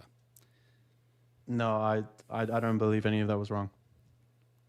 You said everything you did was fine, even though the let me put it this way: if there's a random lady online that's going ahead and trying to attack Islam, saying to Islamophobes, "Hey, I have stuff on Islam that you might like," right? And then they're just making up a bunch of stuff and speaking a bunch of nonsense with no evidence. Then was it made up? Then, if there's just a random person online, I don't know their face, I don't know their name, I don't know their last name, I'm gonna assume this person is just someone that I shouldn't be associating with, and that I'm not gonna trust any word they say because they're anonymous. I didn't ask if you wanted to associate with Aisha. I asked if it was appropriate for you to conspire. Debate back and forth the best way to defend hijab. You debated back and forth the best way to defend him. I'm saying right now, any conspiracy, any sin that a Muslim does, I condemn it if it's sinful. Any sin that they do. So if Muhammad Hijab was sinful and this situation he had with someone, I don't know his lifestyle. I live like how many kilometers away from this guy? Bro, we've seen the have. group text. You knew what was going on. How do you know? How do you know I knew what was going on in the group chat? You're saying you're responding to things that you're not reading in the group chat. Because you're What are giving you saying on advice. conspiring? You're giving you're advice on telling how to me- best undermine Aisha. So Thaddeus, yeah, I would help a Muslim if a random lady online is attacking him that I don't know She their wasn't first name. attacking I don't know him. their She was wait, telling her one second. If someone comes, I don't know their first name, I don't know their last name, I don't know their face, I don't know anything about them, and they are going on platforms with people that disrespect Islam, I am not going to give them the benefit of the doubt. I'm going to give the benefit. When I'm you were gonna conspiring, had I'm not done Aisha yet, gone on my show dude, or I'm not done David's yet. show I'm not done at yet. that time? I'm not done yet. I'm going to give the benefit of the doubt and support my Muslim brother over an anonymous woman that I have no idea who is. Yeah. By conspiring, the best way to undermine her, regardless of what the truth of the situation is. From what I saw, what she was tweeting and what she was saying, there's something wrong with this random anonymous All woman. she tweeted towards David was, "I have some information." No. about Have you seen her Twitter account? I have seen her Twitter. I saw Oh, okay. all of her Twitter. Okay. I was Okay, intimately beautiful. involved in this, right? You Yeah, should know this, right? This is okay, how you know beautiful. me, right? Okay, You know okay, all okay, about beautiful. how I would. Did she not? Okay, beautiful. Did she conspire with people that are enemies with Islam, saying, "I have stuff on Islam that you might be interested in"? She did say, Okay, "I have so- stuff you so- might be." Hold on, No, hold no, on. about You Islam. gotta let me finish the sentence. About Islam. You gotta let me finish the Let sentence. him finish she the say that? sentence. Let Go him ahead. finish. She ahead. did tweet at David and Abdullah Samir publicly that she had information. That's all About she said. If Islam. I saw that tweet She said without about knowing the Islam. context, yeah, about Islam. If I saw that tweet without Okay. context, No, I would if- assume that she wanted to give a good argument for the truth of Islam. That's what I would assume about it. Dude, the point is she's going out of her way to be an enemy of Islam. Yeah, why saying, was she doing that? I Why was she doing want that? you. If someone has beef with inspiring philosophy, right, and they say, "Oh, some random account says on So- Twitter," and it goes on YouTube. Hey, let, Dean, let me make my point. Hold on. Let me make my Okay, point. make Let me your make my point. My point is, if some random account, I don't know, the first name, last name, face, nothing, and they're making claims about inspiring philosophy, and they're saying, and they're coming on Muslim platforms saying, "I have information Mm-hmm. about Christianity that you might be interested in." If I was a Christian, I'd be like, "What is this?" I'm not going to Okay, trust but anything this you're person not says. engaging honestly. You're not engaging honestly. Okay, You're tell me claiming why. Go that's what ahead. you knew about the situation, but that's not what you knew about the situation. The whole That is what I knew. conspiracy was after Aisha Do you had have the done WhatsApp group? interview, after behind. Do you have the WhatsApp group with you? So you're conspiring how to undermine Do you have the Aisha WhatsApp group with before? you? No, I don't. Do you have it with you? Obviously. Okay. So do you have the context of the conversations and everything that was said? Sorry, are you accusing Salman of lying Oh my about the days, dude. conversation? Are you accusing Salman of lying? That those statements were made after the scandal went public? Dude, I knew this random lady coming on Muslim platforms. I'm not asking doing crazy. I'm asking you, doing when were crazy the stuff statements made? way When before were the messages. statements made? I'm not I asking don't. when I you don't became give her familiar benefit. with her. I don't give her the benefit of the doubt. But listen, When were if the Muhammad- statements but made? I'll give you it for now. I'll give you for now. If Muhammad Hijab did anything that was sinful, which is the stuff that she claimed, I condemn him 100%. Again. Okay. Oh, Like, okay. what more do you want from me, dude? What were you implied the statements were made before it became a public scandal? Were they made before? Were your suggestions on how to undermine Aisha? Dude, like, made what do before you or want after? from me? Like what do you want to ask? The Go ahead. truth. That's what I want. Yeah. Yeah. The What truth. do you want from me? Go ahead. Yeah. I asked you when those statements were made because you implied they were made. What before she statements? went What are you public. talking about? Yeah. The debate back and forth between you Yes. and Hashem as to whether you should portray her as having mental health issues or Yes. you should portray her as an apostate. When were those Yes. statements made? Dude, I don't know. What are you talking about?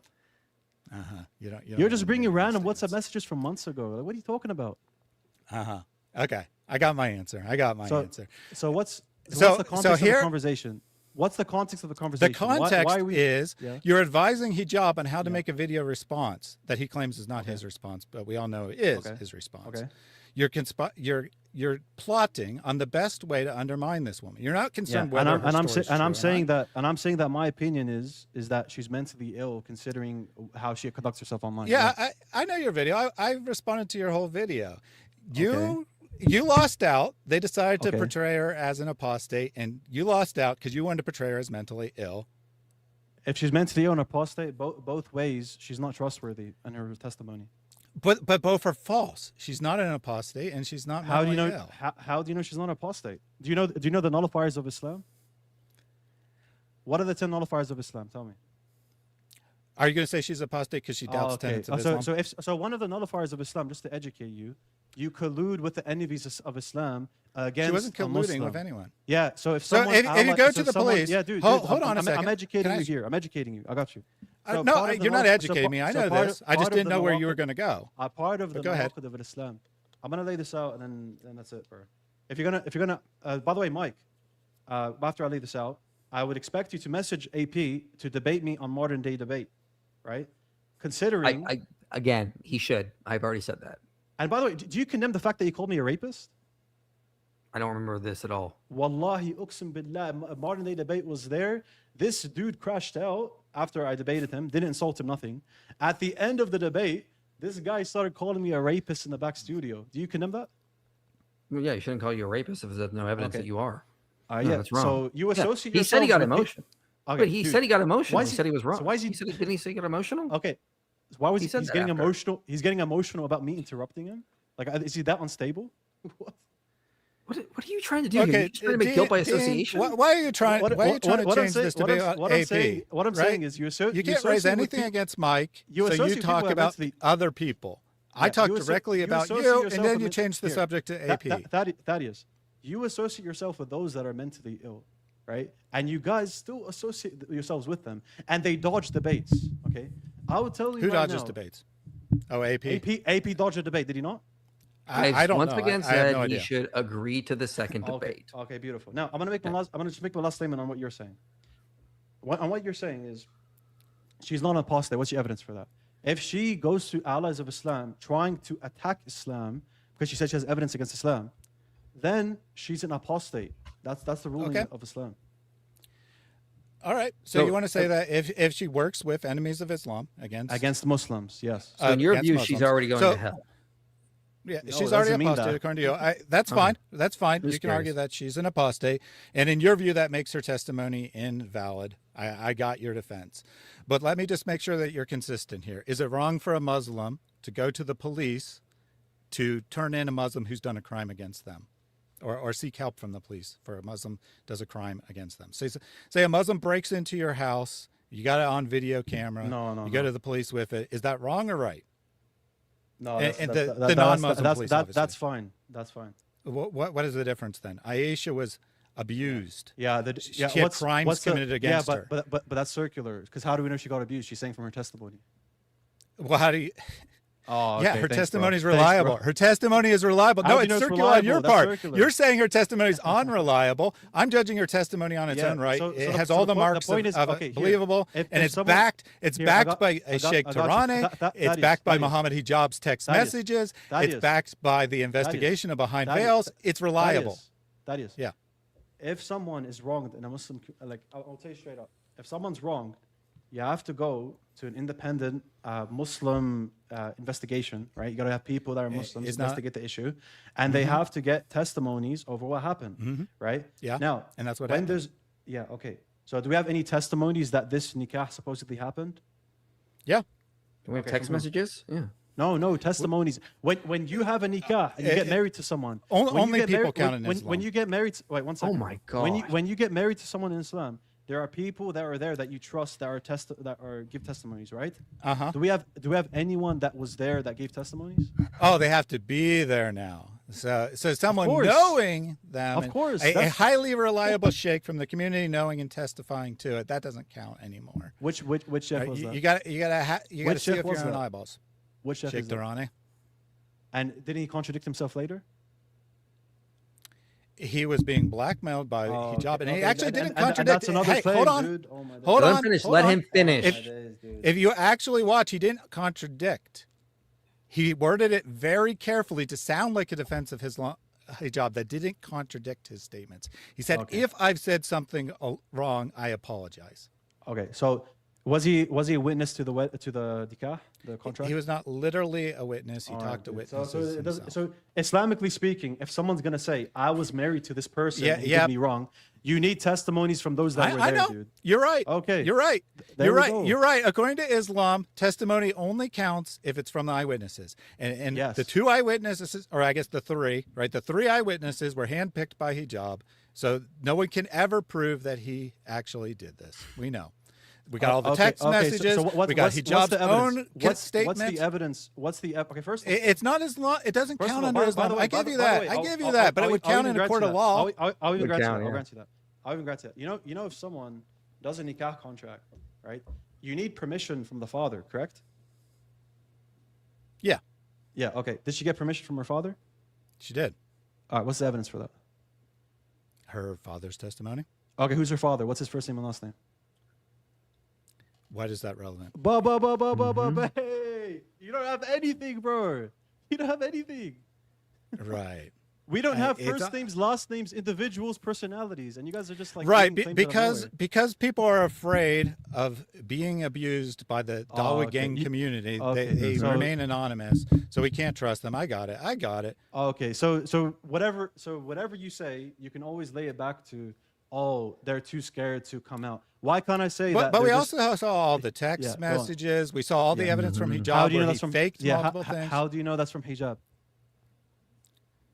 I mean, I can't Oh my 100% God. prove Dude, it's from you're hijab, wasting time but and hijab honesty. didn't Come on, deny man. it. Come He on, didn't. dude. He didn't deny it. And we look at his own testimony. You got to Come on, weigh. dude, bro. This is I'm how not- actual I'm- court I'm not cases- interested in No, this this is anymore. how actual You law spent- works. This is here. how actual law works. You weigh Yeah, the okay. evidence of the parties. Yeah. You look What's at your- Muhammad hijab. you don't even he have evidence faked as a his number. screenshot. He faked a voice call. He pretended a channel wasn't his, and he conspired with people all of how to that- cover it up behind the All scenes. of that needs justification. The point is, bro, is that you need to get if someone believes that someone did them wrong in the Muslim community, you got to go to an independent Muslim committee. They investigate the evidence, and they take testimonies it's from not behind both, veils an and they independent Muslim. take. And by the way, if someone's gonna do a contract, a nikah, you have to agree to it.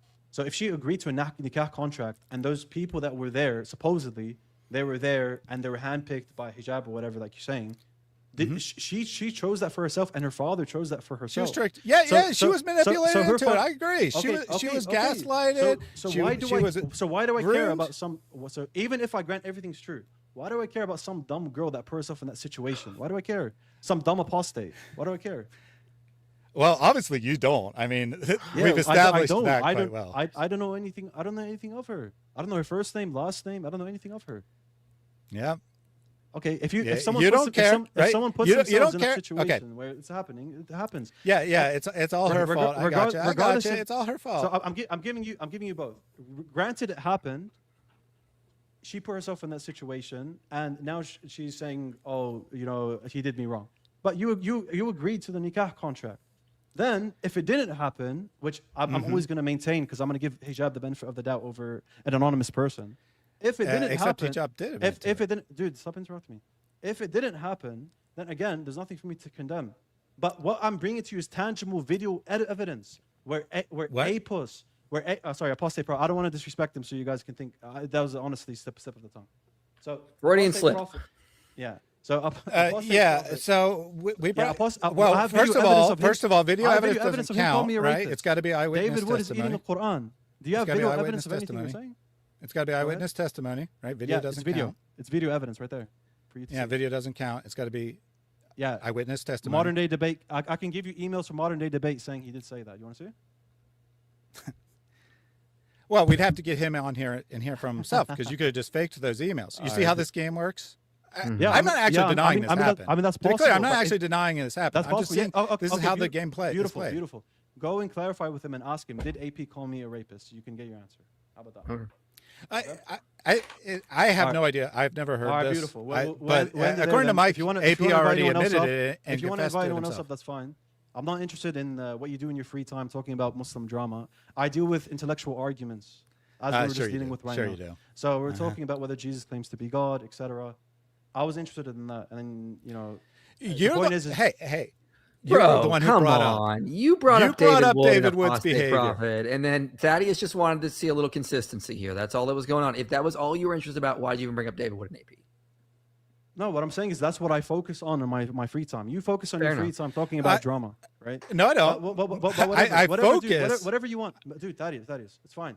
You can do that on your free time. On my free time, I deal with intellectual arguments. You deal with Muslim drama. That's fine. And No, I and all don't. this, That's not stuff. accurate. So The majority of my that's fine, content is dude. intellectual Thaddeus, arguments. Thaddeus, that's fine. You can do that in your free time. My point is that I wouldn't associate with a blasphemer or someone that I know does major sins I didn't ask you to publicly associate and with doesn't repent for it. Are you going to be consistent and say you won't associate with someone that openly does major sins? Yeah, absolutely. As defined, Okay. As defined by within Christianity. Okay, Exactly. Beautiful. As Okay, defined by beautiful. Christianity. So as long as we can go on common ground there. Now, I expect Thaddeus a condemnation of David Wood once I show you that clip. Yeah. Well, I'm going to review the whole context, not just your clip. I got But you. if you could point me to the original what's your video. Twitter? Reasoned At answers, Reasoned I believe? Answers. Yeah. Reason answers. I got you. I'm gonna. Yeah, my DMs are open, so if you want to, you can publicly tweet at me or you can DM it, whatever. It's I fine. got you. I'll send you the clip. Okay. So, Thaddeus, are you interested or inspiring philosophy? Given that AP doesn't want to debate me, are you guys interested on doing a modern day debate? You what, debating which the Jesus is God? Whether What Jesus topic? claimed to be God in the Gospels. Didn't we just kind of do that in some sense here? So you don't want to debate it formally?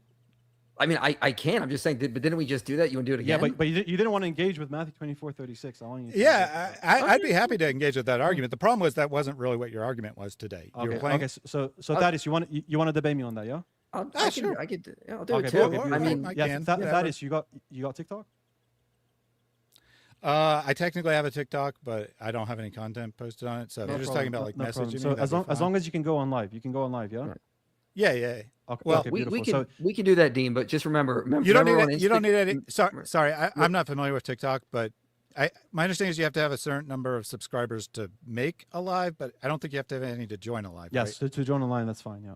Yeah. You don't need Yeah. a certain- Yeah, okay. I can do one. So We can okay, do okay, that at some beautiful. point So- on modern day debate, Dean. Just remember, as I've said before, I prioritize in-person debates, and I think when you met in you talked person, about this where would you do in person? anywhere, In the States, anywhere? yeah. Okay, yeah, we Yeah. can maybe set that up at a later Oh, date. okay, After your great, debate, yeah. after your debate with Libiana, we can set that up. Yeah, but So- here's the thing: I got other debates. I got two debates with That's Hassan fine. Shibli. After you're done with all the debates you're scheduled with right now, we can set up. Right now, I'm scheduled out till May, and then June I have to bunch of travel, so it may All not even good. be till July. I assure But- you, I'll hit you up after May. And just remember to tell Libiano that sometimes people have schedules. We don't ever say when we schedule things out. That doesn't mean we have to prepare for that long. It means we have Okay, other I'll things we're let- doing. I'll let Libiana know. Okay. Thank you. That'd be nice if you So- could stop lying. So, That'd be great. so Thaddeus. Uh-huh. let Yeah, me add you on just TikTok just now. message me and we'll what's work your it out. what's your ad on TikTok? It should be Reasoned Answers as well. Reason. How about you follow me because you said you don't have that much followers. So just follow me. It's Dean Responds. Well, and I'm gonna yeah, follow back I've now. never posted anything, so I might literally. Okay, have okay, zero just follow me. followers. Dean Responds right now. I'll give you a follow back, and then what we'll do is Libiano's platform on TikTok has 100K, so that's a big platform. You can bring the mod of your choice, similar to what Coley did. You can bring the mod of your choice. He will be moderating, but it is on Libiano's platform. He won't be doing anything. You bring the mod of your choice. He will be moderating me in your debate. Yeah. Okay, that sounds fine. I'll have to do it. I'll follow you after this. I'm not going to try to do it live because I'm not like signed into TikTok. Like I said, I never use it, so I'll have to figure out my login and stuff. But No I'll problem. follow you. Give by me the a end of the follow. day. Shoot me a DM, and then Yep. we'll set that up. Okay. Yep, Are you sounds free good. next week? Yeah, I think so. Okay, we'll set up a time of your choice next week on the Libiano's platform with a mod of your choice. Yeah. Yep, sounds good. Okay. Topic is whether Jesus claimed to be God in the Gospels. Yeah. Yep. Okay. Sounds good. All right, guys. Thank you for engaging, and see you later. All right, see you later. Did you have fun? That was fun. I can't believe Awesome. I wanted to ask him about Aisha because that's super important to me, and then he just walked right into it. Hey, what do you think about David Wood? So if you're watching, you ever watch this, just want you to know you are not a dumb apostate. Your testimony is valid and should be heard, and you should be given equal treatment We are praying for you. I'm sorry that these people have come after you in these horrible ways. And there's a reason we're supporting you. It's not just because, you know, the main reason we're supporting you is because you're the image of God, and we love and care about you, and we want you to make sure that you get equal treatment and the truth does come out. We're not going to assume you're a dumb apostate. That is not the default position. But man, watching the way Islam handles this kind of stuff, man, that is just the weirdest standards ever. Like, this stuff would fly in a court of law, but it wouldn't fly in an Islamic context. What is going on, man? Yeah, and he said I cover Muslim drama and I don't care about intellectual arguments, but I'm sorry, this is very important. This isn't just drama, right? We're talking about the emotional, physical abuse of a human being, someone who bears the image of God. It's not just drama. It's not just someone saying something stupid or whatever. No, we're talking about real world consequences. And he's like, oh, it's no big deal. Well, I agree. It by itself, the scandal doesn't disprove Islam. Of course, it's not an intellectual argument against Islam, but that doesn't mean it's not important. It's very important. This is central to Christianity, that we care about each other, right? How will they know that you are my disciple? By the way you love one another. Christianity is about loving people. Islam is about playing word games and technicalities. Yeah. Well, I mean, we saw it here. I mean, like, so Jesus says he's Lord in Q, but that doesn't mean he's God, because no one thought that. Therefore, the author cannot mean that he's God, because no one thought that, because the author didn't mean, I mean, it's circular, man. It was so circular. And yeah. Well, and then to prove no one, well, go to Philippians. Well, no one else believed that he was God, so that's not what Philippians 2 could mean. Or go to Mark. Well, no one else believed that, so Mark didn't believe that, right?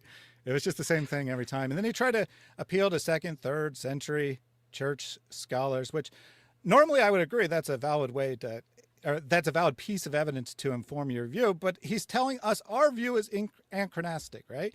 While he's appealing to people who believe that Jesus is God, to try to take a sentence of theirs out of context and say, well, see, they agreed with my interpretation of Mark, except they couldn't possibly have agreed with your interpretation of Mark, regardless of what that sentence says, because they believe Jesus is God. And you're saying that verse proves 100% that Jesus was not God. Yeah, it's totally circular. You can't give him actual evidence. I mean, we didn't even get a chance to get into the Didache, where Jesus, again, claims to be God. Or no, I'm sorry. Let me rephrase that. They say Hosanna to the God of David. That's clearly referring to Jesus, because it's shifting the liturgical formula. This is something Michael Bird has pointed out. So, man, yeah. There you have it, folks. We noticed none of that. We actually got to evidence for Islam. Oh, and by the way, Q contradicts Islam in many other ways. Right? There are many passages that are assigned to Q that contradict Islam. And I thought you were alluding to one of them. I thought you were alluding to, I think it's Matthew 11:27 or maybe 12:27, which is supposedly part of Q. Sorry, I had it ready to go right. earlier. I was. Yeah, 11:27. 11:27. I would. That was the one I was going to go to right after Lord, but we never got to it. Yeah, all things are already by my Father. No one knows the Son except the Father. Yeah, and no one knows the Father except the Son. Yeah, because that's in Kloppenberg's book. But yeah, it's like, how is this? I'm trying to think the whole time. How is this even evidence for Islam if Q is like? Because you could make the case that like, let's say there was a document. Let's just not call it Q. Let's call it R. There was an R document and it agreed with Islam. That doesn't mean that Islam is true. It just means there were consistent views, but we don't know the full view of that author in itself. It's like finding out, like, you find a document where somebody says, we do not eat bacon. Well, that's consistent with Islam. That does not mean Islam is true, and that does not mean that's what that doesn't mean that author believed Islam is true. I was like, man.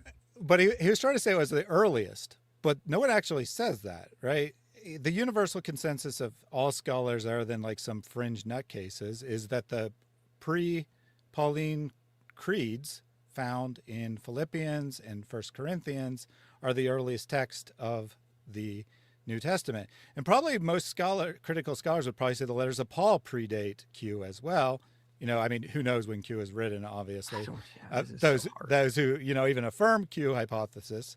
But everyone agrees that the creeds are first, right? Mm-hmm. So his argument is that it's the first, and it has to agree with Islam because no one else said Jesus was God. Therefore, because it's the first, it proves that that was the original Christian theology, which is what the Quran claims, except the Quran doesn't even claim that, of course, right? Only later Muslim scholars are making that claim. As far as the Quran knows, 7th century Christians believe the same thing as what the Quran teaches. Yeah, this is wild. You made it to the end of this video, which means this message matters to you. If you want to see more content like this reaching people for Christ, you can help make it happen. Your support makes these videos possible. Click the link below and donate today. And if you want to go even deeper, consider joining our Patreon community. You'll get early access to videos, behind-the-scenes content, and a place to connect with others passionate about this mission.